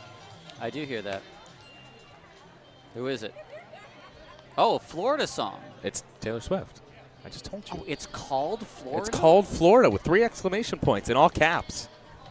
It's with Florence and the Machine. Come on, Tyler. Get with the program. Listen, I've had my summer's education in Taylor Swift. That one has not come up. Adam Bogosian with a scoreless 5th, 1 hit, 2 Ks, and he gives away to Caleb Franzen. Franzen on the year. Not sure I'm going to give a stat line from. You can do that in a second. What do you want me to do? You want to do Franzen or Bogo? I'll do Franzen. Here I go. I already gave Bogo. 3-0 this year, a 4.36 ERA in 34 appearances, 8 walks, 47 Ks. Podkul takes a strike. I wanted you to give Franzen's line from Friday. Oh, Franzen's line from Friday. That would be. Oh yes, no innings pitched, 1 pitch. Foul ball off to the right. It's 0-2. And you could read it like this for Franzen. No innings, no hits, no runs, no walks, no strikeouts. 1 batter faced, I think you'd have to say. 1 pitch off the foot of Trey Cruz when he hit it off his foot. 0-2 is inside 1-2. When you heard that line, you might think it's like some sort of riddle for, oh, he reached on catcher's interference or something like that. And that's, no, that's not the trick. The trick was the lights went out as Podkul takes low and outside, 2-2. But yes, Franzen in to pitch after Bogosian. Also pitched Wednesday and threw a scoreless inning. Podkul pops it up. Harris really just next to his second base position and almost behind the second base bag makes the catch. Well, we were scoreless through yesterday's game all the way until the bottom of the 7th. Here we are in the top of the 6th, again without a run. This is great. I'm loving this. The Pioneer League. Baseball as it used to be. Back to the top of the lineup, Aiden Redahan with just his 3rd plate appearance of the game. Flied out in the 1st, and grounded out in the 3rd. Redahan, the lefty, takes outside 1-0. Franzen up to 92 on that fastball. Franzen, perhaps the pitcher on the Ballers that cares most about velocity. He is very adamant to ask me after the game what he was throwing. 1-0. Swing and a miss. 1-1. 83-mile-an-hour breaking ball. And he's also probably the best human radar gun that I've ever seen. He just knows what guys are throwing. I'm like, so he was at what, like 95, 96 tonight? I was like, yes. Like, how'd you know? Like, exactly that. 1-1. Outside, 2-1. Redahan on a 3-game hit streak. Northeast Conference Player of the Year in 2025 at Central Connecticut State. Teammates with Noah Martinez back in 2022. 2-1. Redahan takes a strike outside corner. I don't think Redahan was playing first base. No. But this guy, Redahan, led the NCAA with 1.9 hits per game and a 455 average this year. Was also an all-tournament team member of the Auburn Regional. 2-2. Taps slowly, right side, Franzen over, Helmick, fields, no play to get Redahan. That is an infield hit for Redahan and just the third hit of the game for the Voyagers. That was rolled over so weakly that nobody had a play, like a swinging bunt down the line. Well, certainly a perfect spot, and Redahan can move a little bit. We know that. 2 for 2 stolen bases this year. That's through 26 games, though. From the leadoff spot, he can go first to third on you. There you go. Lefty-lefty battle, Franzen Specht. Specht takes outside 1-0. A former Down East Wood Duck, drafted by the Rangers in 2022. 3 years in the minors, 132 games, 457 at-bats. Batted just under the Mendoza line. And no, not Angel Mendoza. There's the strike, 1-1. It would have been close, though, for Angel Mendoza last year. A good friend of mine was a broadcaster for the Down East Wood Ducks, Dominic Catronio, once upon a season. 1-1. Lifted to right. Over is McKenzie into the gap. McKenzie calls off Bugs and makes the squeeze. 2 away.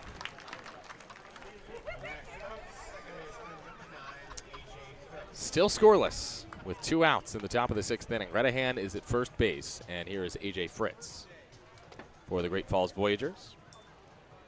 The road team. Oakland has won the series, by the way, Tyler. They have won 4 out of the first 5 against the Voyagers here in Oakland.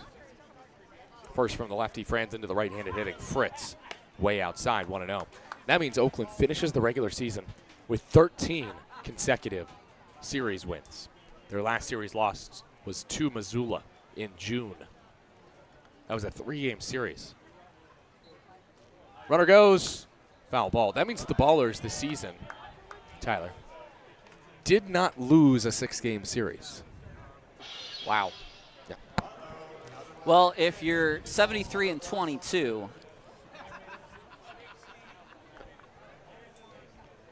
you're kind of have to. Yeah, that's true. They have secured a record pitch outside 2-1 that is at least 50 games over 500. Tyler always talks to me about pace. Yeah, we're on a 30-game win pace. We're on the half. We're on a 60-game pace for the season. Blah blah blah blah blah. On and on about this pace. 2-1.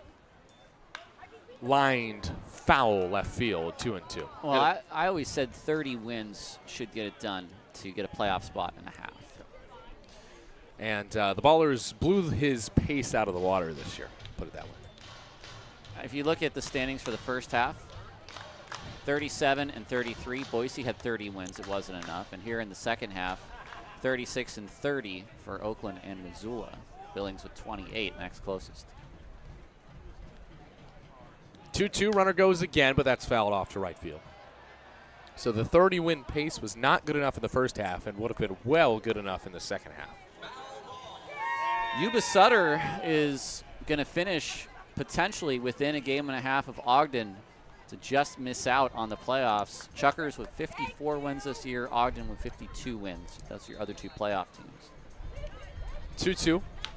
Bounce towards third, charging. Leahy snares it, throws to first across the diamond in time for out number 3.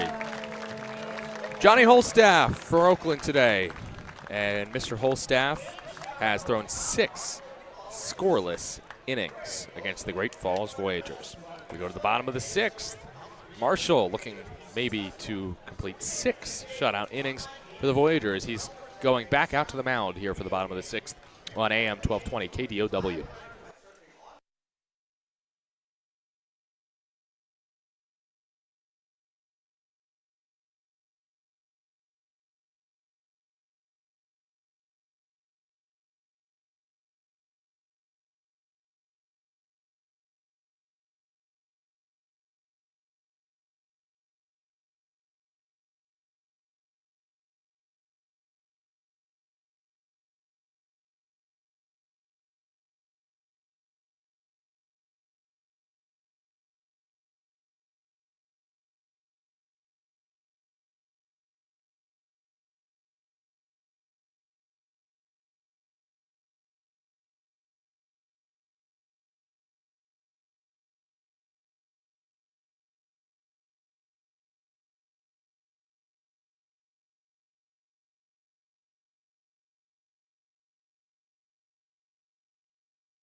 Bottom of the 6th. Daniel Harris, the 4th, leads off the frame against Nick Marshall, who's thrown 92 pitches. Great Falls has a bunch of bullpen guys available, and there still is no one warming up in that Voyager bullpen.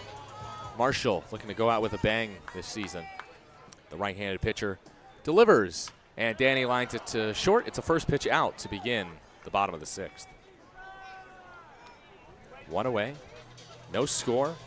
Bottom of the 6th, Nevada Cole alongside Tyler Peterson. And in for Davis Druick. It's Isai Santos to try to get the offense moving. One guy who likes to walk the line for another. Second in the team in walks to first. Druick for Santos for Druick, I should say. And Santos takes a strike outside corner, 0-1. Well, Drew with 2 Ks today against Marshall. You're just trying to get somebody on right now. Santos checks his swing and looks at a strike just at the bottom of the zone, 0-2. Good call from Alan Walker. It just grazed that bottom of the strike zone according to TrackMan.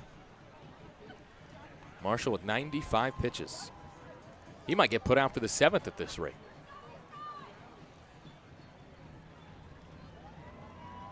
He's had a good amount of success against Oakland in his career as Santos takes ball 1 low.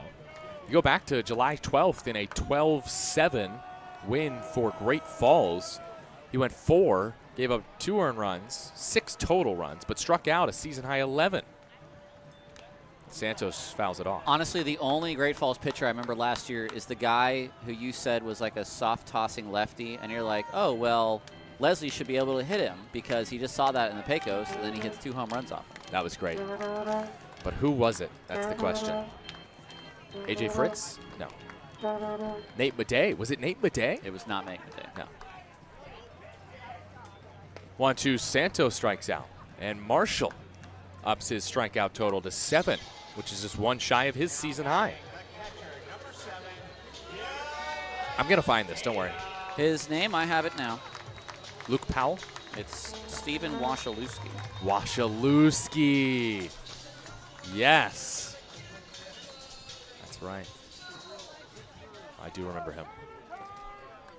Tater time, says a member of the crowd, and Dylan Tatum grounds the first pitch he sees to short. It's picked up by Cruz. His throw is in time for out number 3 for Nick Marshall. With his 8.92 ERA, has 6 shutout innings in his last start of the season. And we go to the 7th in a stalemate here from Raimondi on AM 1220 KBOW.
It's the start of the 7th. And in for Franny, it's Chewy. Caleb Franzen with 1 inning, scoreless. No walks, no strikeouts. Did give up a hit. And on for this top of the 7th inning, it is Connor Richardson, a.k.a. Richie. The old switcheroo, the best bullpen arm for Oakland. 6-0 with 2.59 ERA in 38 games. 2 saves for Richie. 36 Ks to 8 walks in 48 2/3 innings. A .228 batting average against. You know, I talked to him about that nickname, and I said, well, first of all, I think his grandparents told me that his brother went by Richie as well.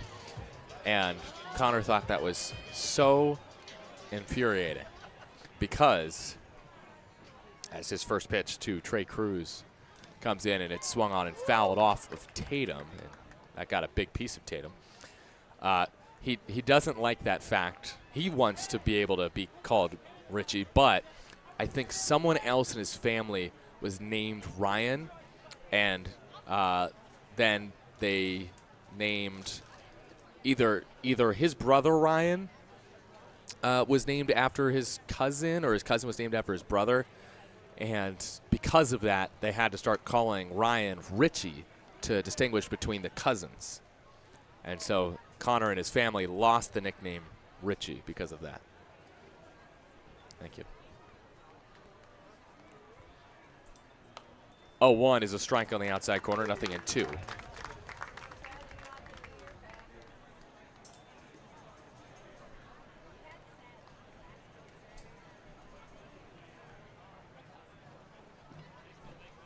Time is called at the plate by Cruz, the left-handed batter, who's 0 for 2 with a line out and a strikeout so far today.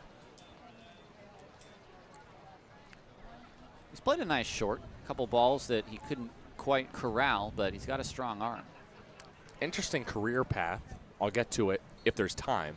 0-2 is low. It's 1-2. Harvard Community College for 2 years. Washington State in 24. And then Texas A&M Corpus Christi this year. And he's from New York, Pearl River. Chewy played his entire career at Minnesota Crookston. 1-2. Outside, 2-2. Made his pro debut for Fargo Moorhead Redhawks of the American Association, then Ottawa, then the Lake Erie Crushers, both of the Frontier League. 2-2, fouled away to the left. Did that hit the lights? Like the glass? I think it did. Well, good thing we were going to fix them anyways.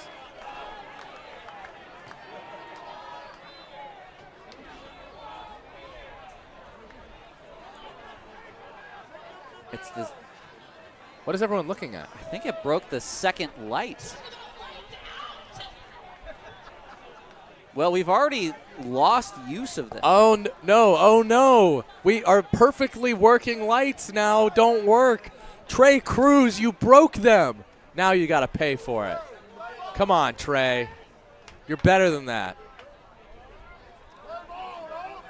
It was totally fine before Cruz hit them with that foul ball. Nothing was wrong with that light fixture.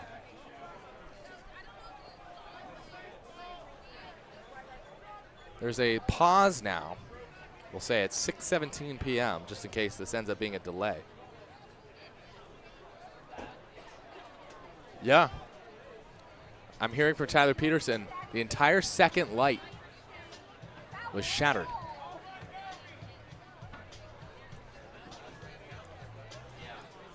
Is everyone okay in the Voyagers dugout? That's now an area of concern.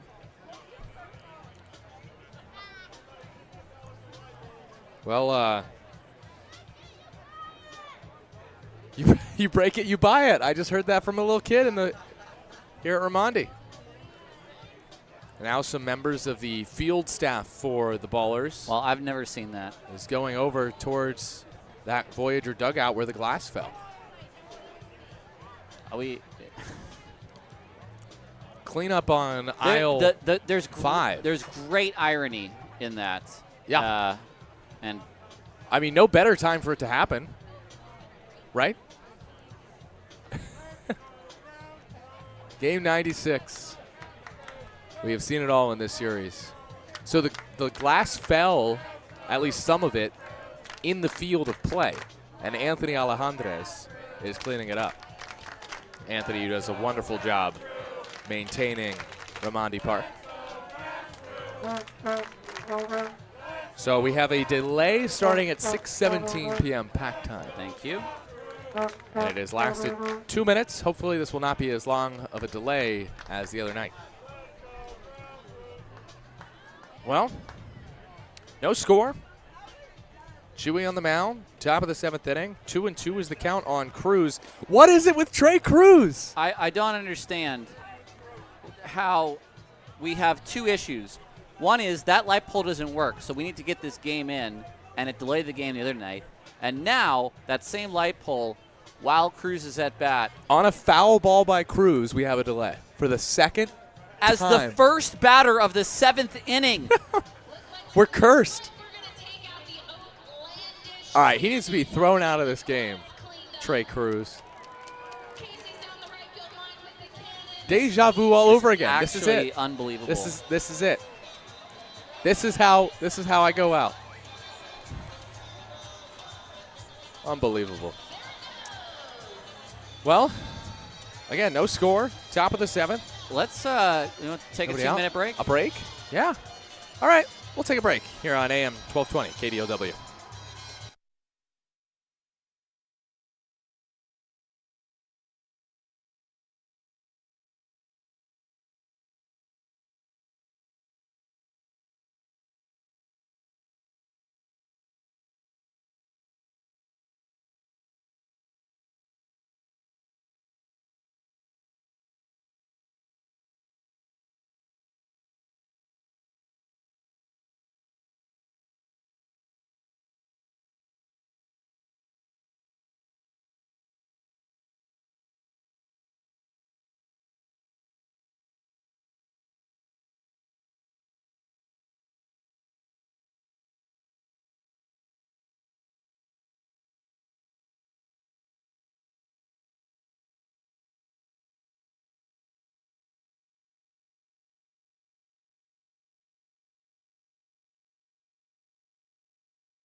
We're ready for action.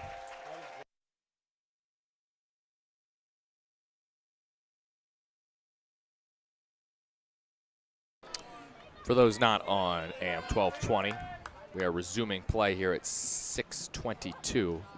A 5-minute delay, and the first pitch is bounced to Cobb at short. His throw across is in time for out number 1.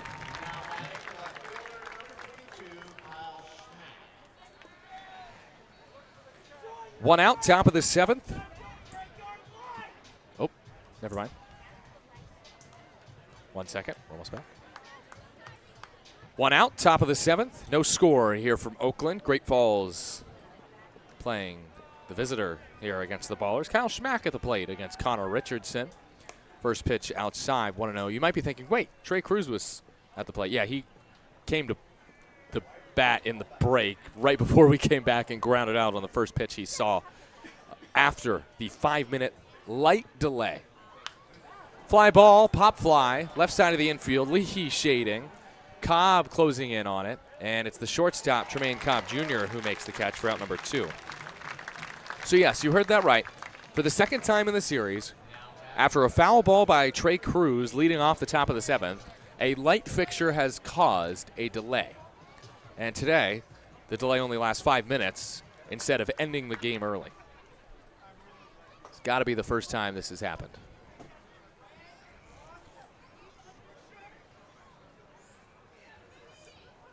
Here's Emilio Corona. Taps one foul, nothing in 1. Chewy on the mound, looking for a 1-2-3 frame. He really needed to pitch in this game just to get a little work in. He hadn't pitched since Tuesday, throwing a hitless inning against the Voyagers. At the chest, Chewy delivers, and that's flown foul off to the right. Into the bleachers, and in between the hands of a fan. 0-2 on Corona, running out of time to extend his hit streak to 20 before season's end. 23-year-old from San Luis Obispo, former UW Husky and former Arizona Wildcat. 0-2 from Richardson is poked up the middle. Cobb is over. Cobb fields his throw in time. And Corona might just have one more shot to extend that hit streak. as Richardson pitches a scoreless top of the 7th. It's time to stretch. Great Falls, nothing. Oakland, nothing. Heading to the bottom of the 7th here on AM 1220 KDOW. Was that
End of 7.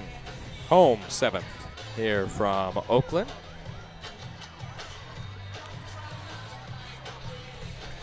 It's Leahy, O'Hara, and Buggs scheduled to hit in this inning. 8, 9, and 1 today for the Ballers.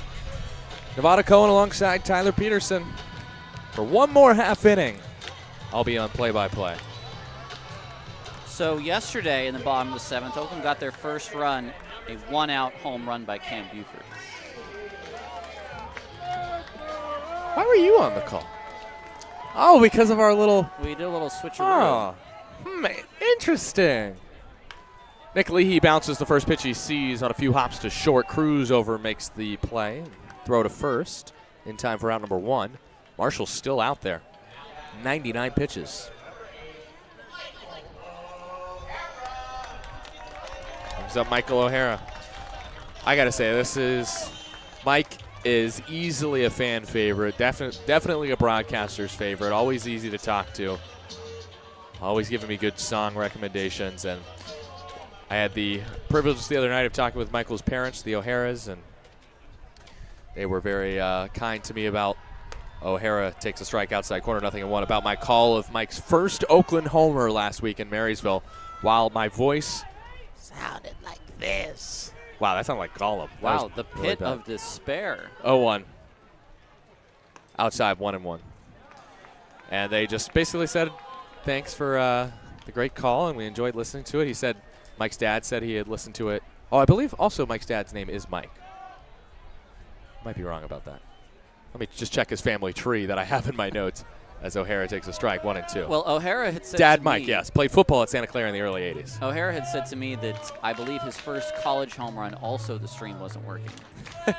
Yes. Thankfully, Mike O'Hara was there to video Michael. 1-2.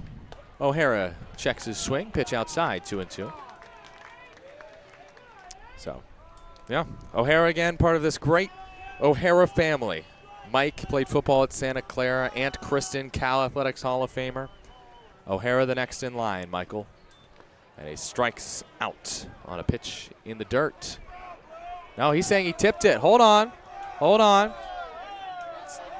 That's the second time in this series there's been a play exactly like this. Alan Walker did not hear contact, but Michael O'Hara did. He felt it off the bat, and now Alan Walker will call upon Grant Myers and Tim O'Day to determine whether or not this is a strikeout. Well, interestingly enough, the call was not that it was tipped into the glove. That was not the call from Alan Walker. So This is either a swing and a miss or a tip. If there is a tip, then O'Hara's at-bat will continue. Foul ball. He stays in the box. Wow. Wow. Sean Repe is saying, are we serious right now? Yeah. Sean, I'm sure, is just saying, stick with your call. How do you overturn that? You have the best view. But I would argue Michael O'Hara had the best view as the batter, who can feel the vibrations of the bat, getting just the teeniest bit of contact there. Well, I think Alan Walker is saying, hey, one of my other guys had it. I didn't have it. They said they had it. Yep. So you got to had it. A double is last. Nice. Way to lean into it right there.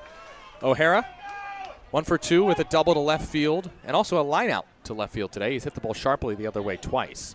2-2 the count, 3 on the timer. Marshall fires a breaking ball spoiled by O'Hara. Mike, also a guy who is a second-year Pioneer League player with Boise last year, came in seeing this Raimondi Park environment, now getting to play in front of his home fans. Said he could feel in 1 week there last year the fans care so much about this team. 2-2. O'Hara takes in 3-2. He said they genuinely invest in the players and want them to know that they're supported. It is just going to be really cool to be on the receiving end of that and get to meet as many people as possible. That he has done. He has made for a name for himself here in Oakland. On 3-2, he taps it foul. Pitch number 9 coming up for Mike. Well, he has one of Oakland's 4 hits, and his was the only extra base hit, a double in the 5th.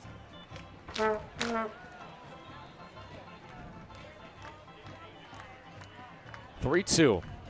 Marshall winds and fires. O'Hara takes strike 3 and challenges immediately. And that was perfectly placed by Marshall on the 9th pitch of the at-bat at the bottom of the zone. O'Hara cannot believe he wasted Oakland's second challenge right there on an excellent pitch by Marshall. I mean, 8 Ks to tie a season high. You can't dot a better pitch on the bottom corner than that. That is a pitch where you really are going for an umpire's call because it does not look like a strike to a hitter, and that is right there. 108 pitches for Marshall. A masterpiece for Nick, the Antigua, Wisconsin native, I should say. His first pitch to Darryl Buggs, the second, is tapped foul. 0-1. Buggs and I bonded early on this season over our combined love for the Waltons, specifically Brooks Walton, who is now on the Florida softball coaching staff. He played with Buggs at UAB. And Buggs punches one deep to right center field. Corona on the run, robs him of a hit at center fielder on center fielder crime for out number 3. It's the second beautiful catch by Corona in center today, robbing Buggs, as Buggs so often does to other players, of an extra base hit. Scoreless through 7, heading to the 8th on AM 1220 KDOW.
No score, top of the 8th inning.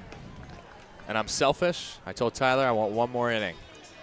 One more play-by-play. Because I feel like I've got one run in me, Tyler. One run, please. And for the 46th time, and the final time this regular season, Zach St. Pierre takes the hill for the Ballers, looking to keep Great Falls off the board. ZSP, St. P, whatever you want to call him, Zach St. Pierre has been one of the most winning pitchers in Ballers history with 15 pitching wins. And he takes the place of Connor Richardson, who threw a scoreless 7th. St. Pierre, 5.29 ERA, 8-3 record, 21 appearances, 16 starts, a team best 95 1/3 innings, 38 walks, and 72 strikeouts. Those 46 appearances over 2 years. Yes. First is a strike to Swenda on the St. Pierre breaking ball on the outside half. It's 0-1. No score, top of the 8th. Ballers and Voyagers. Swenda doubled last time up. And he takes in the dirt from St. Pierre, 1-1. Now, if Oakland can find a run in the bottom of this inning, so long as it is still a scoreless game, you'll see you'll see Sullivan in the 9th. Otherwise, you'll see St. Pierre. 1-1. Swenda takes in the dirt, 2-1. It's a possibility today that Connor Sullivan pitches after blowing the save yesterday, still seeking that 20th win, which would be a Pioneer League record. 20th save, not win. 2-1, St. Pierre winds and deals. Outside with a breaking ball, 3-1. Swenda, right-handed batter, out of LSU Shreveport, the undefeated NAIA champions in 2025. 3-1. Swenda lifts it, right field. McKenzie drifting to his left, makes the catch. One away on a 3-1 pitch. Swenda flies out. Brings up Jeff Nickel, another former teammate of Noah Martinez at Central Connecticut State University for 2 years, 2021 and 2022. Second-year Voyager. Oakland in the bottom of the 8th will have McKenzie, Cobb, and Helmick, the 3 scheduled hitters. First to Nickel is bounced to short. Cobb fields, head high, throws to first, and Helmick makes the squeeze. This is only the first or second time that Lou has played first this year for Oakland. He's taking ground balls there Yep. in batting practice and even got a couple pointers from JT Snow a few weeks ago. But, yeah, we have not seen Lou in the big red first baseman's mitt. Also, I would not be surprised to see a Cam Buford at bat. Yeah. In the 9th for Oakland. Maybe more from the bench. We'll see. There's a first pitch strike to Podgel, 0-1. St. Pierre, I had one of my favorite conversations in the preseason Bees cast with St. P, with his wife Kiana and he. Ground ball to short. And Cobb to first in time for out number 3. The future college softball coach, Zach St. Pierre, gets a ground out for a scoreless 8th in what could be his final home regular season inning as an Oakland baller. We go to the bottom of the 8th. Can Oakland buy a run? Who knows? We've got a stalemate still here on AM 1220 KDOW.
Home 8th, still no score. Great Falls and Oakland. A little bit of drama here in game 96. Can Oakland score a run? That is the question that remains to be seen. Can they do it against Nick Marshall, who is still on the mound, having thrown 110 pitches, 8 Ks, 2 walks, and just 5 hits allowed over 7 ridiculous scoreless innings. First he faces TJ McKenzie, right-handed batter, takes a first pitch ball in, 1-0. I'm about to call, and that's Tyler Peterson. I would say use that last challenge in this bottom of the 8th. Yeah. Get a run here. Got to now. sell out for Sully. Sell out for Sully. McKenzie, breaking ball, taken for a strike in. That one probably just missed, but good pitch from Marshall, who has now thrown 112 pitches. Nick Marshall. Season high is 7 innings. McKenzie swings and misses, and he's a pitch away from setting a new season high in outs recorded. He's only recorded 21 in a game this year. McKenzie 1 for 3 with a single his last time. A right-handed batter against the righty Marshall, wearing that bright green jersey of the Voyagers. And McKenzie grounds it sharply to third, snared by Swenda. His throw just in time. And Nick Marshall have a game. A season high 7 1/3 against the Oakland Ballers. Ballers have only left 7 on, and 3 different times Marshall has pitched out of a 2 runners on jam. He has been, I mean, we've been complimenting the staff from Great Falls this week, but I think Marshall now, I think, has had the best game of them all. Here is Tremaine Cobb Jr. First pitch fouled back. Cobb, the hero, on July 27th. I don't even have to look at my notes to remember that date. Colorado Springs at home. 0-1. Cobb fouls it off of himself and then sinks down into the dirt. He's okay, though. Cobb, the hero, on May 20th yes, as well. That was the knockout round win, which we might have to do again today in a 0-0 game. And Cobb, the walk-off homer on the 27th of July against Colorado Springs. Also the hero on June 17th against Glacier, a walk-off wild pitch. I wonder if we've ever had a knockout round that was a double shutout. Yuba Sutter had one this year against Glacier. Wow. A 0-0 game. Ty Bothwell, I believe, was the pitcher in that game against Brett Wozniak. 0-2. Cobb laces it, right field, slicing away from Specht, who makes the catch. 2 away. It's going to be Lou Helmick. It's now or never to get Sully a shot at his 20th save. Can we opt to play extra innings? No, that wouldn't even work. Yeah. You can't get a save in extra innings. It wouldn't even work. Not as the home team. Cobb flies out. Lou Helmick's got to get aboard here. .410 on base percentage this year for Helmick. He hit into a double play his first time as he takes ball 1. Helmick did homer on Friday. The German from Paderborn takes outside 2-0. He is not a Paderborn fan. Initially, his team at his heart of hearts is Bayern Munich, as he lives in Bavaria. 2-0. Helmick takes in 3-0. Helmick, whose grandfather Klaus is called the godfather of German baseball. He and his brother Jurgen were the first German-born and developed players to sign with a major league team, inking a deal with the Orioles in 1955 as Helmick walks. There's life. German baseball royalty aboard for Danny Harris. Come on, Danny Harris. Wow, I don't think I've ever, man, this is the biggest homer I've been on a broadcast ever. I'm no Ben Picorni, but. Do it for Sully, do it for Nevada. I hope Ben's tuned in and he heard that. He knows it. Love you, Ben. Runner at first, Helmick. Might he try a steal? Not here, as Harris takes ball 1 low. I'm mostly saying let's go, come on, Danny, because of my failed predicted homer the other day. Yes. Tragic infield single on a broken bat. Harris 13 bombs on the year as he takes in 2-0. When's the last time Danny went deep? Oh, Thursday. He went deep Thursday. I believe it was on a slider. That's 6 straight balls, by the way, from Marshall, who is still in this game at 123 pitches. The righty's 2-0 is a breaking ball in the outside corner. 2-1 on Danny. Harris acquired via trade before the season from the Washington Wild Things of the Frontier League for a player to be named later. 2-1. Harris serves it foul off to the right, 2-2. Aaron Miles, when asked about that trade, said he's a guy who could play at the next level. And Danny has proven that this year with his bat and his glove.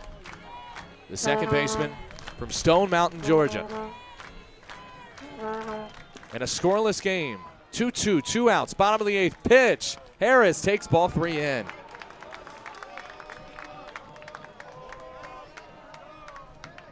A stalemate to end all stalemates. A game that can only remind you of the 2024 Oakland Ballers, when pitching ruled the day, and still very much does now. This 3-2 pitch. Runner goes. Harris takes ball 4. Breaking ball just missed. It's challenged by Marshall. I wonder if it could possibly be overturned. The call is a confirmed ball. Thank you, Mark Kahn.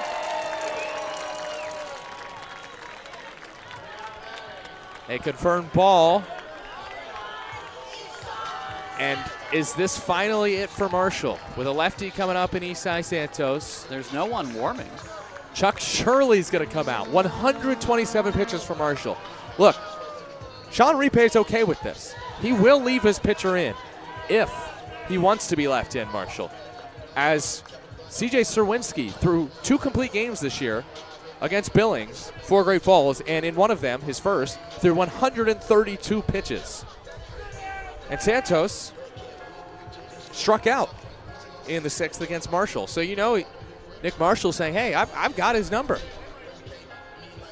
But can Santos come through with 2 outs and 2 on? Can the Ballers strike with 2 outs to give Sully a shot at his 20th save? Marshall stays in. Chuck Shirley has left, heading towards his third base side dugout. And Isai Santos is extremely due, Tyler. 1 for 16 in the series. Was his winner on the airwaves of KDOW in Yuba? I don't know. I cannot remember. Perhaps. Santos on the first pitch he sees, rolls it to second, and the throw to first in time. It's a first pitch out. So no history today for Connor Sullivan. We'll just have to try to settle things in the 9th or a knockout round. No runs, no hits, no errors, and 2 left for Oakland. Let's go to the 9th. Nothing between Great Falls and Oakland on AM 1220 KDLW.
It is the top of the 9th inning. No score between the Ballers and the Voyagers in game 96 of the Pioneer League season, the final regular season game. Your line score: no runs on 3 hits, 1 error for Great Falls, no runs on 5 hits, no errors for Oakland. And I'm Nevada Cullen. That's Tyler Peterson. And because I'm selfish and this is my last game with the Oakland Ballers, I told Tyler, I'm like, I say you gotta leave. I'm like Nick Marshall. It must be the Marshall. If he's to throw on a complete game, so will you. But I will say there is action in the bullpen. I do see Mitchell Grannon getting ready. Okay. Well, just because Great Falls is gonna bring in a reliever doesn't mean we have to, right? Here's Aiden Redahan First pitch to him, tapped to second, over is Harris, spinning, throws late. It's an infield hit for Redahan. That was just an awkward one. It was hit towards the 3-4 hole, pretty deep in that hole. Harris misplayed it slightly and as a result had to spin and then throw to first. He gives the my bad to Zach St. Pierre. It's a hit by every definition of the word, but it is a mistake by Danny Harris to not get the out there on the first pitch of the inning by Zach St. Pierre. Brings up Tommy Specht, 0 for 3 in the game. St. Pierre against Specht, righty pitcher, lefty batter. First is a strike, 0-1. No score, top of the 9th. Runner at first is Redahan. You mentioned his speed. Could he run right here on Tatum and on St. Pierre? No. Specht takes a high strike. It's 0-2. That was a 90-mile-an-hour fastball that looked north of the zone, and I don't know why Specht didn't challenge that. Great Falls they still have 2 left. No, they actually lost their second with Really? the challenge by the pitcher, Marshall. Oh, okay. That's why he didn't challenge it. 0-2, St. Pierre at the belt. Runner goes. Pitch is inside. Stole it off of St. Pierre. It's perfectly timed by Redahan because there's no time to say step off because St. Pierre is already kicking. And at that point, the only thing you can do is balk yourself into allowing the guy to second. Or hope Specht would foul a pitch away. Instead, he took ball 1 low. It's 1-2. Go-ahead run at second for Great Falls in the final game of their season. And Specht takes ball 2 high. The fastball at 90 miles an hour from St. Pierre. What a career it's been for St. P. Started with Lincoln in 22 and the American Association, 23 off. Now with Oakland for the second year. 2-2. Specht takes in 3-2. Last year, he was a reliable pitcher for Oakland, and as a reliever, as a starter. This year, he was mainly a starter. And an 8-3 record, not too shabby. A 5.29 ERA for St. Pierre this year. Now in a bullpen role heading into the playoffs. Hoping to keep this game scoreless. 3-2. Specht hits it to the left side and through. O'Hara fields, fires, and keeps the runner at third in Redahan. And now what does Sean Repay choose to do here? Do you go small ball?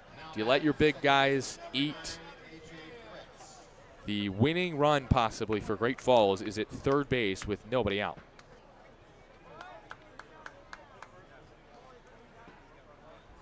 Well, Fritz is their main man if you want to look at his statistics throughout the year. Oh, yeah. 66 RBI. That is Second.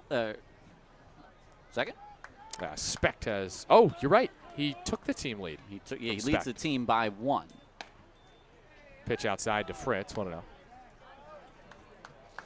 So leads the team in RBI and homers, tied for the lead in doubles. He's 0 for 3 today. And the infield is in for Oakland. The 1-0 from St. Pierre. Fritz swings and misses. 91, the fastball from St. Pierre. Just beat Fritz with it there. Yeah, there's no double play here. There's a play at the plate or we're looking someone back. Redahan, the runner at third. Specht at first. Fritz, the right-handed batter, with a dark-colored bat. Runner goes. He swings and jacks it. Left center field. Bugs is back. He has it played. He makes the catch, and Great Falls has the lead on a sacrifice fly by Fritz. 91 off the arm of St. Pierre, out of the hand. 92 off the bat, flown 338 feet to left center. And Great Falls leads 1-0. Well, if you're Great Falls, it is what you want because your job is to get a run on the board, and they do so on the sac fly. If you're St. Pierre, it is not the worst outcome of that at bat because now you have a chance for a ground ball to end the inning. 1 run should be. I'll get to that in a second. Cruz takes a strike, 0-1. 1 out, top of the 9th, 1-0. Great Falls leads Oakland. 1 run should not win you a game in the Pioneer League. However, it might just for Great Falls today. That has been the theme of these last 2 days here of this regular season as St. Pierre throws to first, 0-1. Low-scoring games, as there was not a run scored until the 7th yesterday in a 2-2 tie, 3-2 knockout round win for Oakland. 0-1 from St. Pierre. Cruz, the lefty, bounces it to short. Cobb over, Oh, he fumbled it and has no play. That is an error. And there are 2 aboard now for the Voyagers. The first error of the game for Oakland. So, one thing to look out for here is the fact that Grannon has now sat down in the Voyagers bullpen. Wow. They may indeed let Nick Marshall finish this off for a complete game shutout. At least attempt it. He is near 130 pitches. But He'll have about 5 months of rest. yeah, So he can let it eat here. The arm's hanging at this point. unless him. he's going to be playing some winter ball, so maybe a month or 2. True. Even still, a chance to have a complete game shutout to end the year. He's already thrown a season-high 8 for Nick Marshall. I think it's too good of an opportunity to pass up for him, especially against a team like the Oakland Ballers, which will be the #1 seed in the Pioneer League playoffs starting on Thursday. And at this point, they're coming in ice cold. Man, what a dreary end to the regular season for this Oakland team. Just by winning yesterday, just 2 runs and 4 hits offensively, and they've managed just 5 hits and no runs today. Hoping for a bit of Oakland magic in the bottom of the 9th. But first, it's Schmack with 2 on and 1 out after the error, and he takes high from St. Pierre. It's 1-0. Schmack 0 for 2 with a walk. 1-0 Voyagers. Top of the 9th inning. 1 out. Schmack lifts it shallow. Center field. Bugs racing in. Has no play. Throw to second. Sailed over. And St. Pierre makes a great play to save a run. That was well over the head of Cobb, who was covering second. And Schmack singles to load him up for Emilio Corona.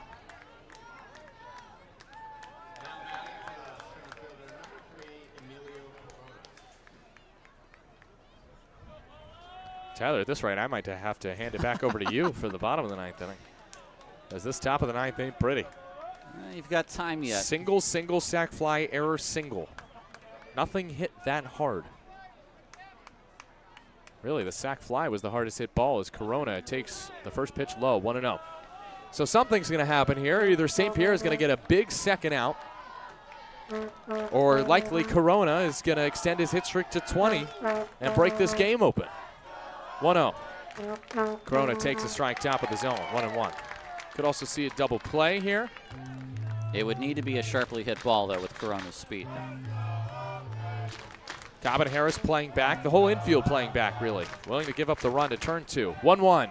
Corona swings and misses on a devastating fastball. Double play would actually end the inning. Yes. That was the sinker from St. Pierre. Yes. 2-seamer in at 91, and Corona looked foolish on it.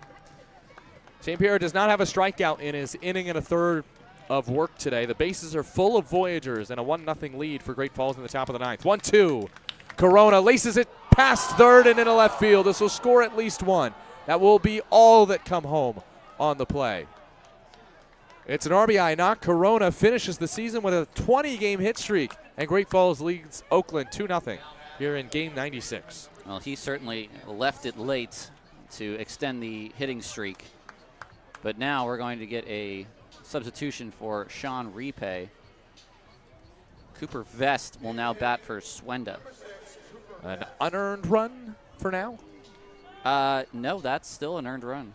Okay. Even though the error moved Speck to second.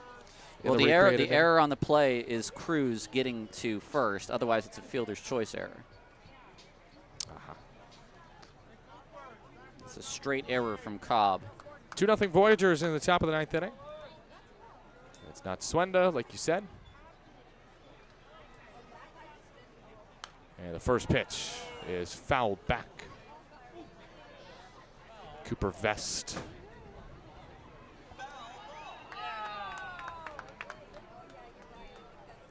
Nothing in 1. 1 out.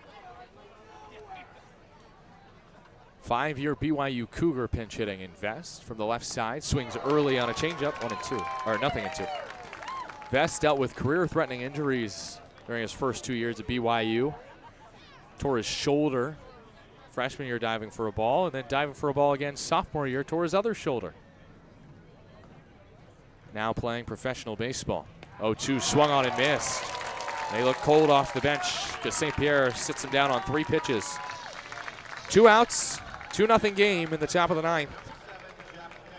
After it was 0-0 through 8. First K for St. Pierre. And now it's Nickel. The RBI knock from Corona kept the bases loaded and made the score 2-0 Voyagers. Nickel on the first pitch bounces it up the middle. Cobb is over, has to go the long way to first, picked by Helmick. Who says he can't play first base? Not me. But Great Falls takes the lead on 2 runs and 4 hits in the inning, plus 1 Oakland error as they leave the bases loaded. Last chance to dance for Oakland. 2 to tie, 3 to go home. Marshall out for the complete game shutty here on AM 1220 KDOW.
Bottom of the 9th, 2-0 Voyagers over the Ballers.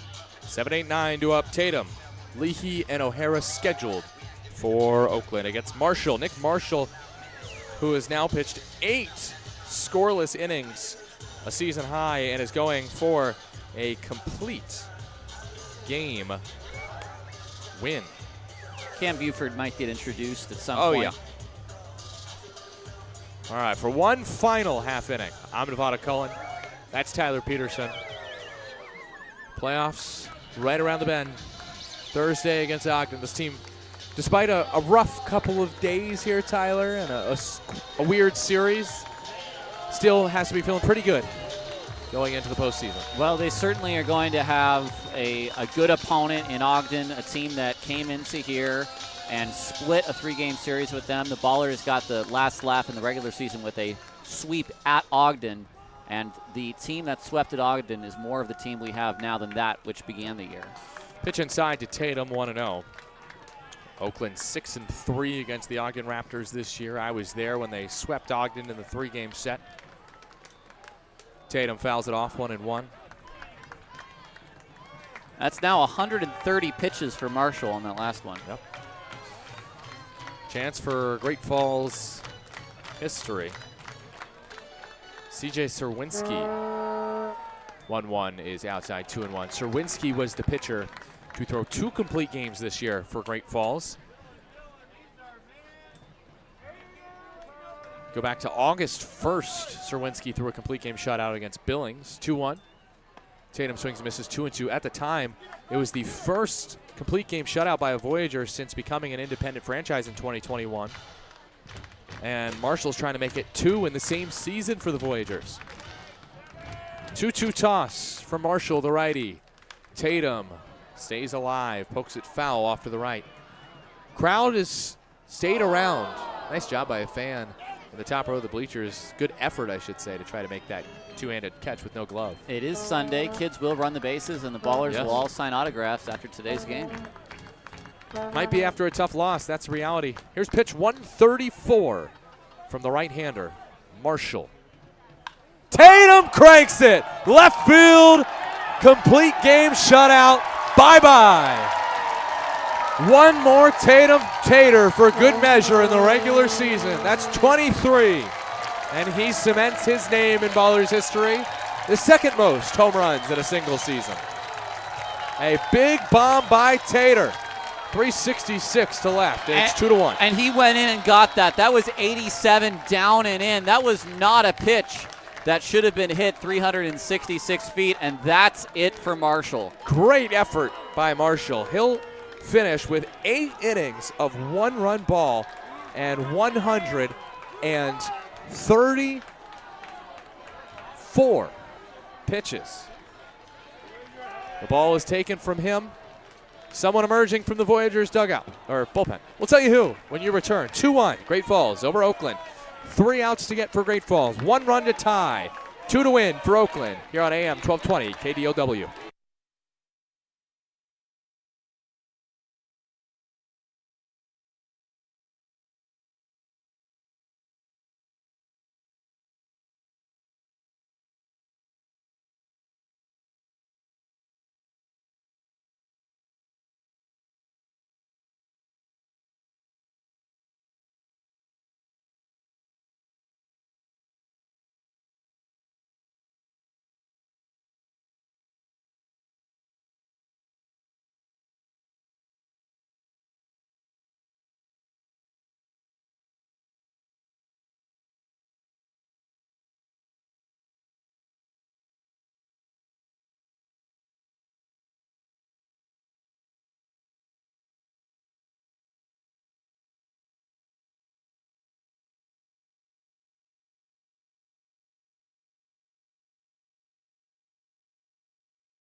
Wyatt Cameron in for the save in the bottom of the 9th on a day where Sully might have had his 20th.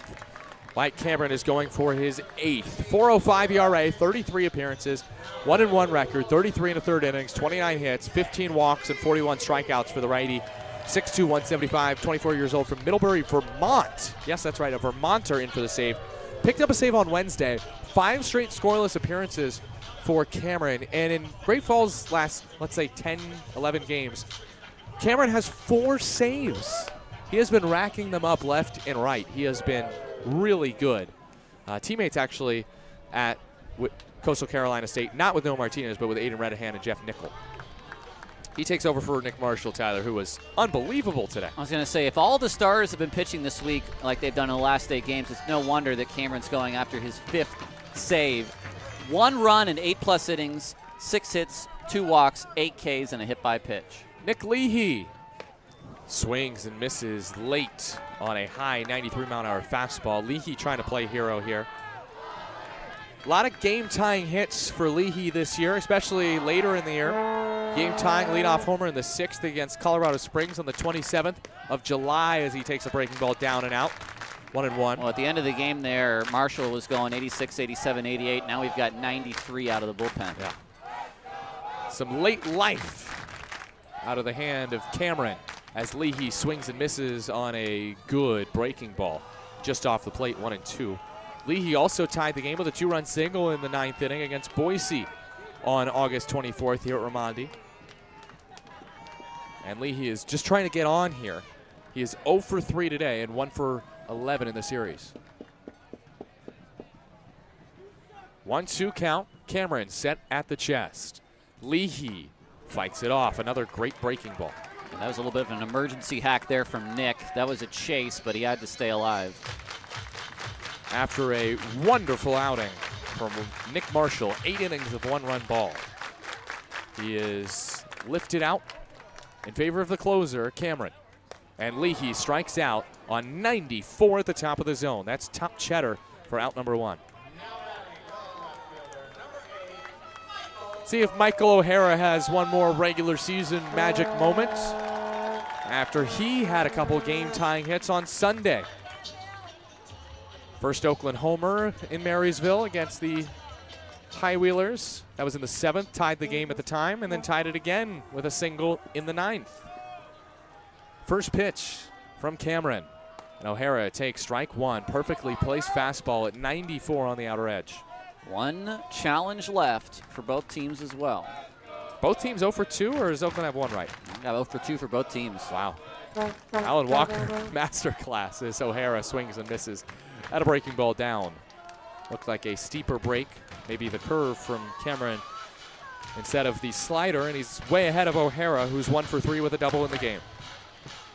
The Danville native who grew up going to A's games, now in front of 2,500 strong at Raimondi. Bounces it foul, still nothing in 2. 2-1 Voyagers in the bottom of the 9th, 1 away.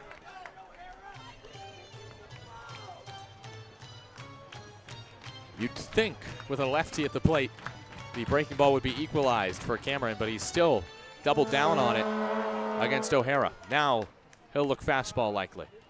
0-2. O'Hara checks his swing at that fastball. Does not go. 95 north of the zone. It's 1-2. Grant Myers was the one to say that O'Hara just was able to hold up. There's not a lot of time on 95 to decide if you want to swing and then decide that you want to hold up. Gotta sell out for that fastball if you want it. 6 on the timer. Pitch. O'Hara strikes out. Pitch in the dirt. He'll run to first quickly. Throw down there is in plenty of time. And the Great Falls Voyagers are 1 out away from spoiling Oakland's home finale. It's up to Daryl Buggs, the second, to get on. Got a solo shot here. All right, Swami. Bugsy has 5 of them. Home runs, that is. But Daryl Buggs, the second, has not homered since Colorado Springs. That's nearly a month ago on August 15th. Get the bat head out. Expect 94. I'd expect a first pitch breaking ball here. Nope. 95 north of the zone. Now, the worst thing Cameron can do is allow Buggs to get on base for free. Oh, yeah. Because then Buggs would probably try a steal against Nickel. Buggs, single season stolen base leader with 35, but Buggs wants a bomb here to tie it. 1-0. Buggs squares and pulls back at a strike. Wow. That was high and tight and called a strike. Alan Walker's been superb today. That was a missed call. It was awful close to the zone, though. A pitcher's strike, if you will. Buggs 1 for 4 today. Infield still playing him back as he checks his swing on a pitch in the dirt and appeal to first. There's no way he went. Tim O'Day says. If there's ever an uncaught pitch rule, that would have been the one. Game 96. It's so funny. It's gotten to the point where I don't even think of it as an option anymore. 2-1 count. Buggs waggling the bat behind right ear. Swings and fouls it back. That might have been the pitch. 94, top of the zone, but hittable. It's 2-2, 2 outs. And if this is the last pitch I call as a broadcaster for the Oakland Ballers, it's been a pleasure. And honestly, there's almost no one I'd rather have at the plate than Buggsy. Always a good laugh from him. 2-2 from Cameron. And Buggs takes high and tight. 3-2. He's at least given himself a chance here. It's challenged by Great Falls. This could end the game. Full strike zone challenge. The call is confirmed. It is a ball. Instead, Great Falls is out of challenges. It just missed high and tight. Of course, I ding Alan Walker, and then he immediately nails the next call on a close pitch. He's too good of an umpire for me to. No, he's 5 for 5 tonight. He's 5 for 5 today. With the challenges. Payoff is next with 2 outs. 2-1 Voyagers. Bottom of the 9th. Buggs against Cameron. Cameron at the chest. Buggs swings and misses. And that is how the regular season ends for the Oakland Ballers. With a shadows on the field, lights just illuminating us enough. Close game, scoreless for most of it. 2-1 loss that featured a 9th inning Tatum Tater, but not enough as Cameron picks up his 5th save in his last 2 weeks of the season. Awesome job by Cameron. And the Ballers fall 2-1 here in West Oakland. Great Falls 2, Oakland 1. Post-game show when you return on AM 1220 KBOW.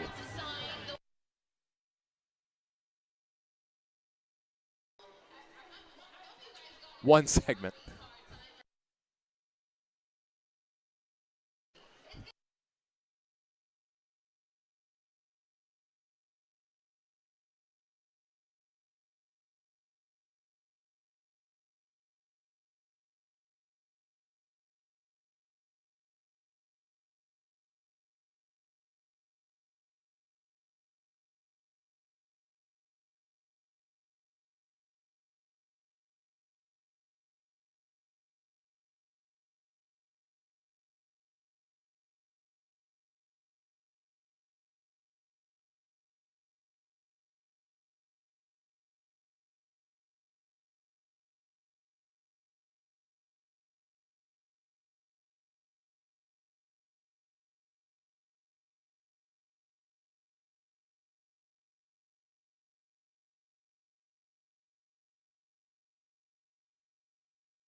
Well, Well, which one of us takes it now?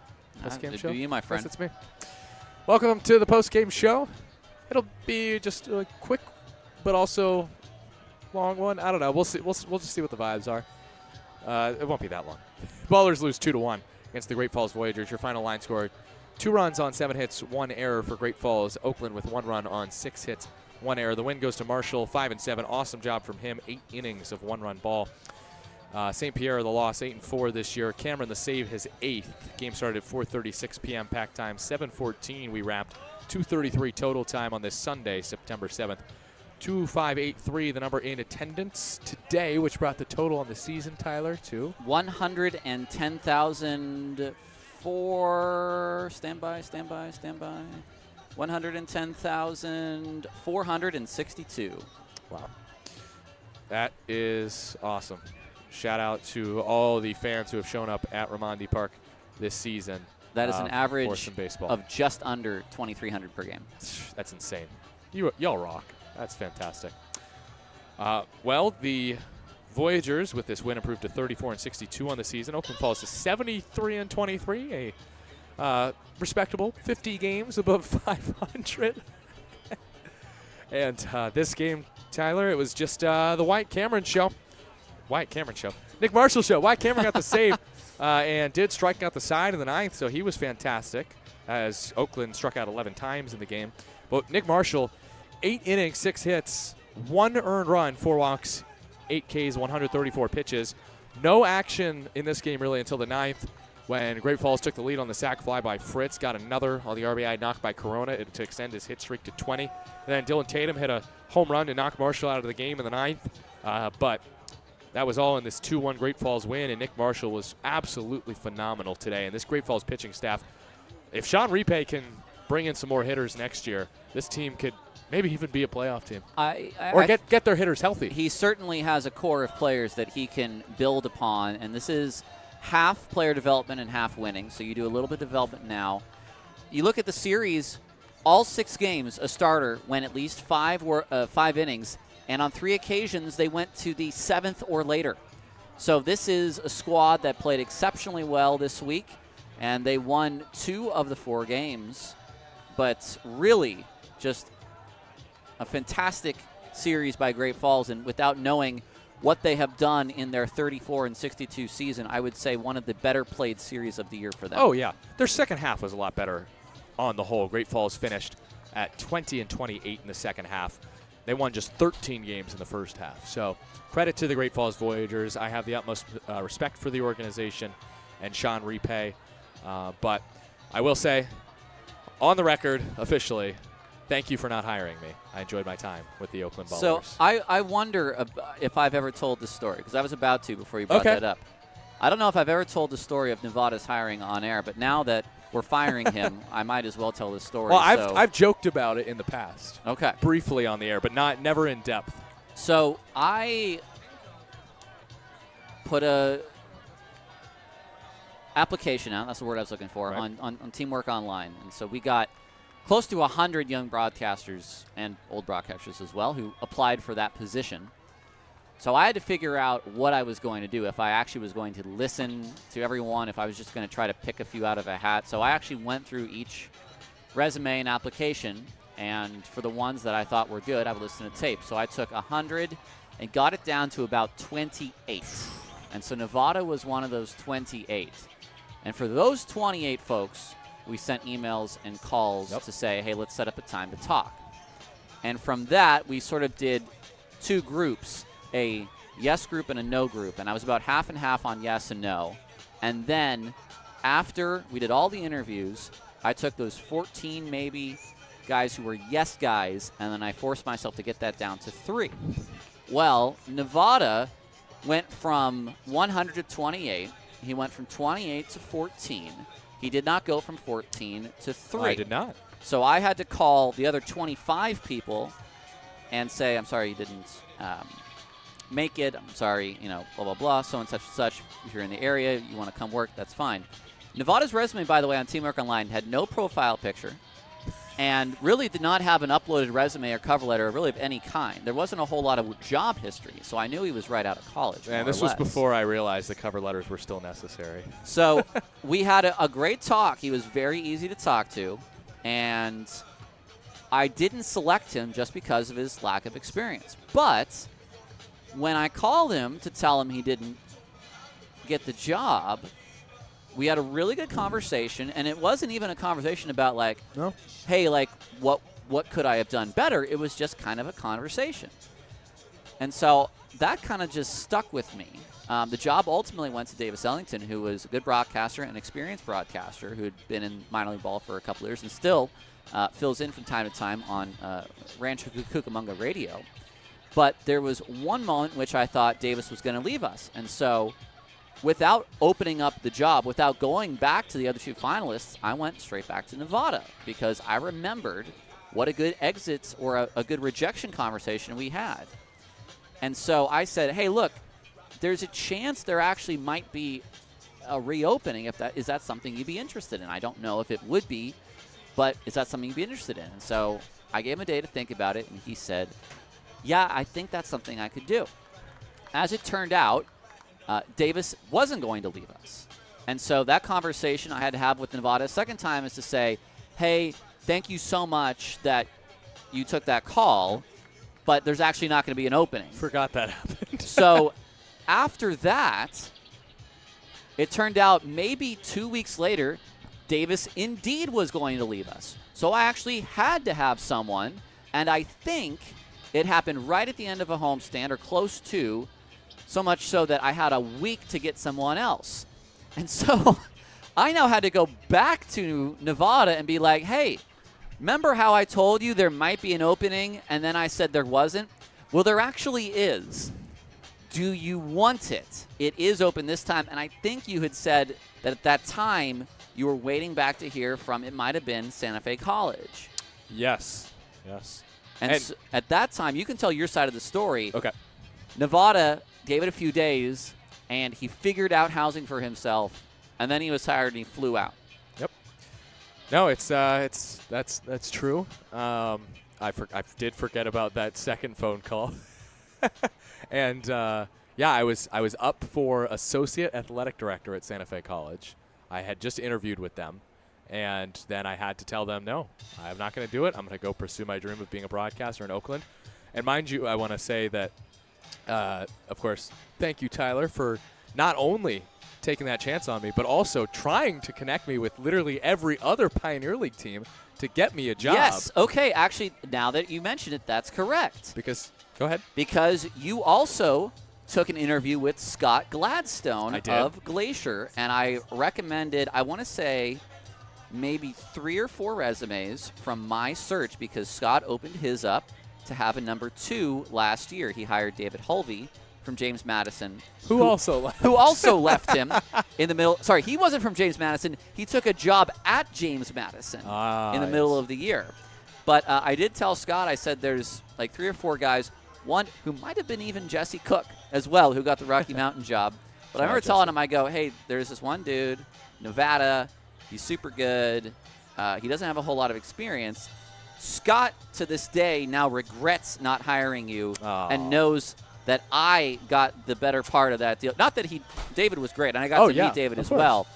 But then he left. But the fact that you still ended up with me ate at him a little bit because he did have a good interview with you. So, yeah, I interviewed with Oakland and then Great Falls, which I did not get, and then Glacier, which went well.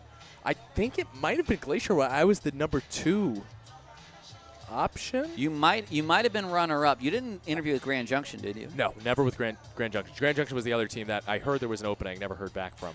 Great Falls actually probably was the number 2. That was the one I was probably closest with. So you were maybe runner-up to Quinn last year. Yes. Okay. And again, which I say to Great Falls management, thank you for not hiring me. I enjoyed my time here in Oakland and got to see a very historic season this year. But yes, thank you to Tyler for taking a chance on me. It's been a very fun 2 years, and to those listening who are maybe wondering who don't know me as well, I will not be back in 2025. I am getting married this October 18th. This is 2025. In 2026, I will not be back. because my wish is to stay on the East Coast, hopefully get a job in minor league baseball. But more importantly, I would work for the Ballers. I just don't want to be so far from family and friends while first married. But, yes, thank you, Tyler. Thank you to all the fans. I can give my thank you in a second. Shall we give a little ode to the Ballers regular season here? Or? Yeah, let's do it. 96 games, and no team has accomplished what Oakland has done this year.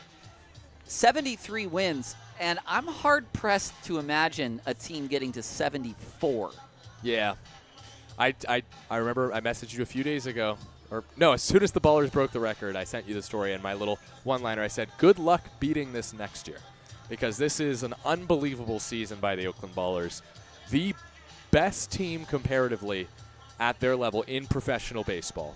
The Western Michigan Whitecaps, I know, are having a very good season. They have 90-something wins.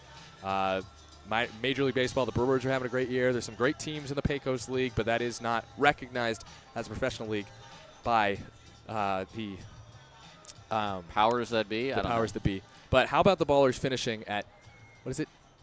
Maybe it's either going to be 9 or 10 games better than the Missoula Paddleheads, which means that I believe Aaron Miles in his time will have a better record than Missoula in his time in the Pioneer League in his year and a half. The reason I say that it probably will not get broken again is because the parity in the league is at an all-time high. Yeah. Let's look at 2024. The top 5 teams: Missoula, Glacier, NoCo, Oakland, Boise. In the second half, Oakland, Yolo, NoCo, Boise, and Billings. And then you look this year, who are the top teams. It is pretty top-heavy with Oakland and Missoula, but then you look at Boise, Yuba, Idaho Falls, and Ogden. And then in the second half, it's Oakland, Missoula, Billings, Idaho Falls, Ogden, and Rocky Mountain. You've got a lot of teams fighting for spots.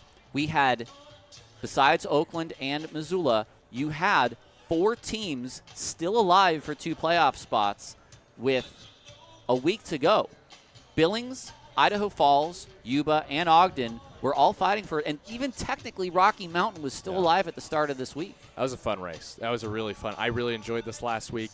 I was cheering on Billings, not going to lie. I wanted the Mustangs to pull through.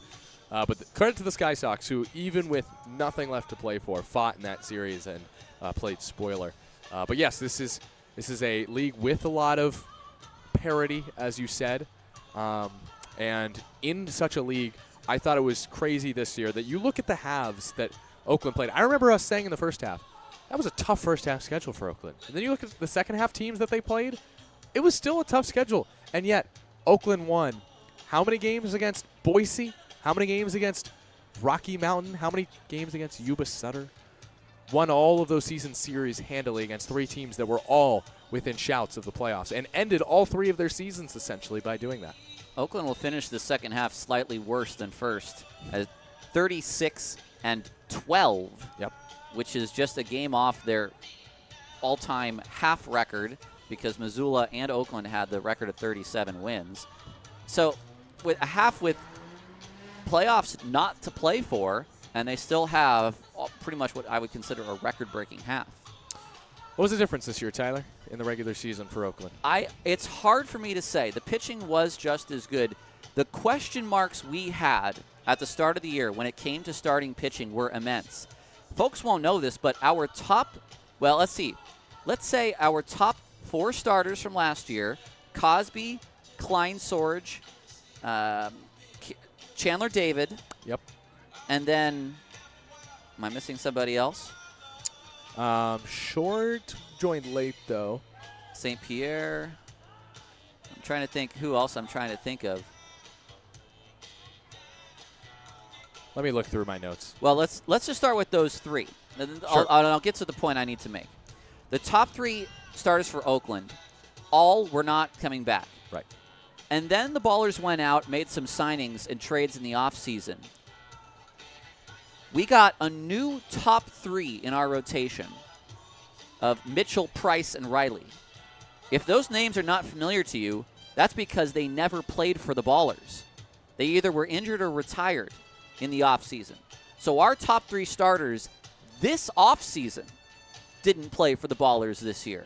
So we really did not know what this pitching staff was going to look like. And as it came together, It was guys, names you trusted, a few new names as well, a couple surprises, certainly. Milliken and Tanner, I don't think anyone would have ever expected that they would have had the seasons they have had. I will say some of it is good recruiting. Some of it is you get lucky with the guys you bring in. Oh, yeah. You bring in the guys that you think will perform well. We knew that Noah and Gabe had the stuff at the league. We saw the slider from Tanner. I sent Riley the analytics for Riley Elliott, the analytics for Milliken, and he said that will play. And certainly both of those guys have had outstanding series and both deserve to have playoff starts. But you just never know. I think the one big thing, of course, is the addition of power and Aaron trusting himself in his recruiting process this year. Aaron took a big step in recruitment this year.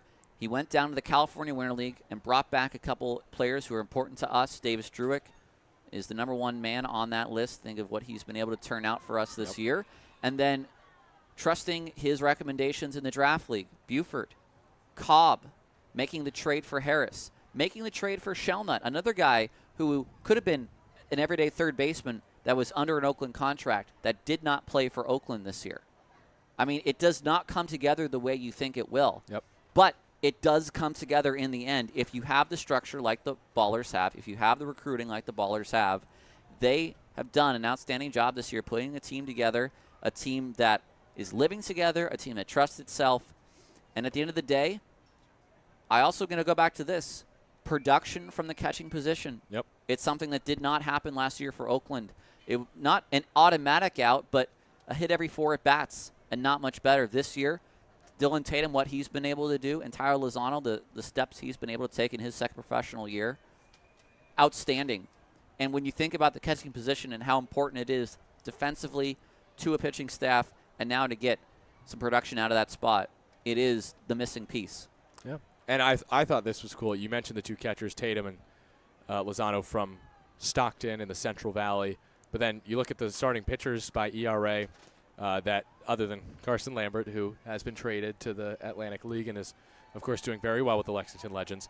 Look at the next 5. Milliken, Berkeley, Chewy, Grand Forks, shout out, Gabe Tanner, Danville, Luke Short, San Jose, James Collier, Hayward. So much Bay Area and surrounding area talent. Let's add Brody Iglite's name to that. Brody Iglite, and that's not even mentioning, again, the catchers we just said. Christian Almanza, again, Stockton, came to this team and has provided one of these seasons that will be probably the one that any great player for Oakland is trying to beat in this franchise's history. Our idea is the same as college. You want to recruit the best players in the country, but you do not want to get beat in your own backyard. Yep. Who are the guys locally that are ready to play now that need maybe just a little bit less convincing to jump on a flight or to drive across the country? Not to mention the talent from outside of California like Bugs, Cobb, Buford, etc., who came and contributed. It was just a tight-knit group of guys, and they just have that it factor. They have it. The other thing, and this comes down to philosophy between myself, Aaron, and Walk. As he opens up his game notes. As I open up my game notes. Let's just look at this. Look, we never get it right all the time. And in fact, most of the time, a lot of the times, we will get it wrong. It is a bit of a guessing game. But we're going to say 1, 2, 3, 4, 5, 6, 7, 8, 9, 10, 11. 11 releases in a 96-game season. Yeah. It was a revolving door a bit last year at times, especially with the offense. Late in the season, I remember, Kyle Guerra being the one to make that ceiling catch. Well, look at Oakland. Look at Great Falls roster here. Right. You look through all the hitters and pitchers they have. Rocky Mountain. You look at other teams. One of the things that Oakland has going for it is that they, whether it is just good recruiting or it's the ability to work through players, which we have done this year, is you stick with your guys. Yep. You give them a shot. Pat Monteith got a great shot here. Yep. He held on a long time, and eventually Pat was released. But is still very much a part of this team. He's in the Fantasy Football League. Yep, absolutely. He's in a fantasy football league. You look at Tyler Best, who was part of 2 Ballers teams, right, and was still, able to pick up the phone when needed. They tried to get Shears right, just couldn't get it right. and was released. There's ideas behind how you go about preparing a team, how you win, and how you develop players. And the Ballers have kept this team together for the most part in the entire season, and that does go a long way into creating a winning culture. And now that winning team is headed for the playoffs. The Ballers at 73-23 are the 1 seed. They will host the Ogden Raptors next week. I'll say this because I know Jimmy wants me to say it. Aaron Miles, Jim Diedrich, and James Harris, what they have done this year. Jimmy, as he says, the best pitching staff with 0 analytics used. Oh, man, that's great. Aaron Miles will finish his 2nd year at the helm of the Ballers, parts of 2 years, not even 2 full seasons, at 103-38. What a record. And what a job by him, Jim Diedrich, and James Harris. And now, will that do it? That'll do it. For today's broadcast here from Oakland, California, from Ramondi Park, our final score, Great Falls 2, Oakland 1, a final in 9 innings in a season that has been dominated by Oakland wins. It ends in a loss in the regular season. And hopefully the season itself will end in a victory in the championship. Big thanks to those who helped make the broadcast possible, including Ballers co-founders Paul Friedman and Brian Carmel, Brendan Colthurst, and Bryce with Virch and Vince back in our AM 1220 KDOW studios. Also big shout out to the press box staff, Kyle today, Ben Verhoek for his work in making the broadcast possible here at home. And for, can just name a few, Casey Pratt, Isabella Haberman, Mark Kahn, I guess, Laura Geist, and so many others. Our amazing camera crew, Ivan, Isaac, Yoko, just to name a few. Shout out to my other favorite public address announcer, Tarek, as well, and everyone involved in making this product run here at Ramondi Park. It's been a fun 2 years. Also, big thanks to you, the listener. Big shout out to my YouTube crew. Thank you for tuning in this season on our YouTube stream for the first time. And thanks to those of you who listen on 860 and on 1220 and watched on Flow Sports. We will have more baseball coming up. Our coverage of Thursday's Game 1 of the 3-game series against the Ogden Raptors will start at 6:30 p.m. pack time. 6 o'clock. 6 o'clock. A special 6 o'clock Yes. pregame. Thank you, Do Tyler. not miss it. We will have live introductions with myself and Mark Kahn. And that'll be on 860 AM The Answer and on YouTube. We hope that you can join us again. Our final score, Great Falls 2, Oakland 1. For Tyler Peterson, I'm Nevada Cullen. One more time, saying so long. And thanks for listening to Oakland Baseball on 860. Whatever. AM 1220 KDOW.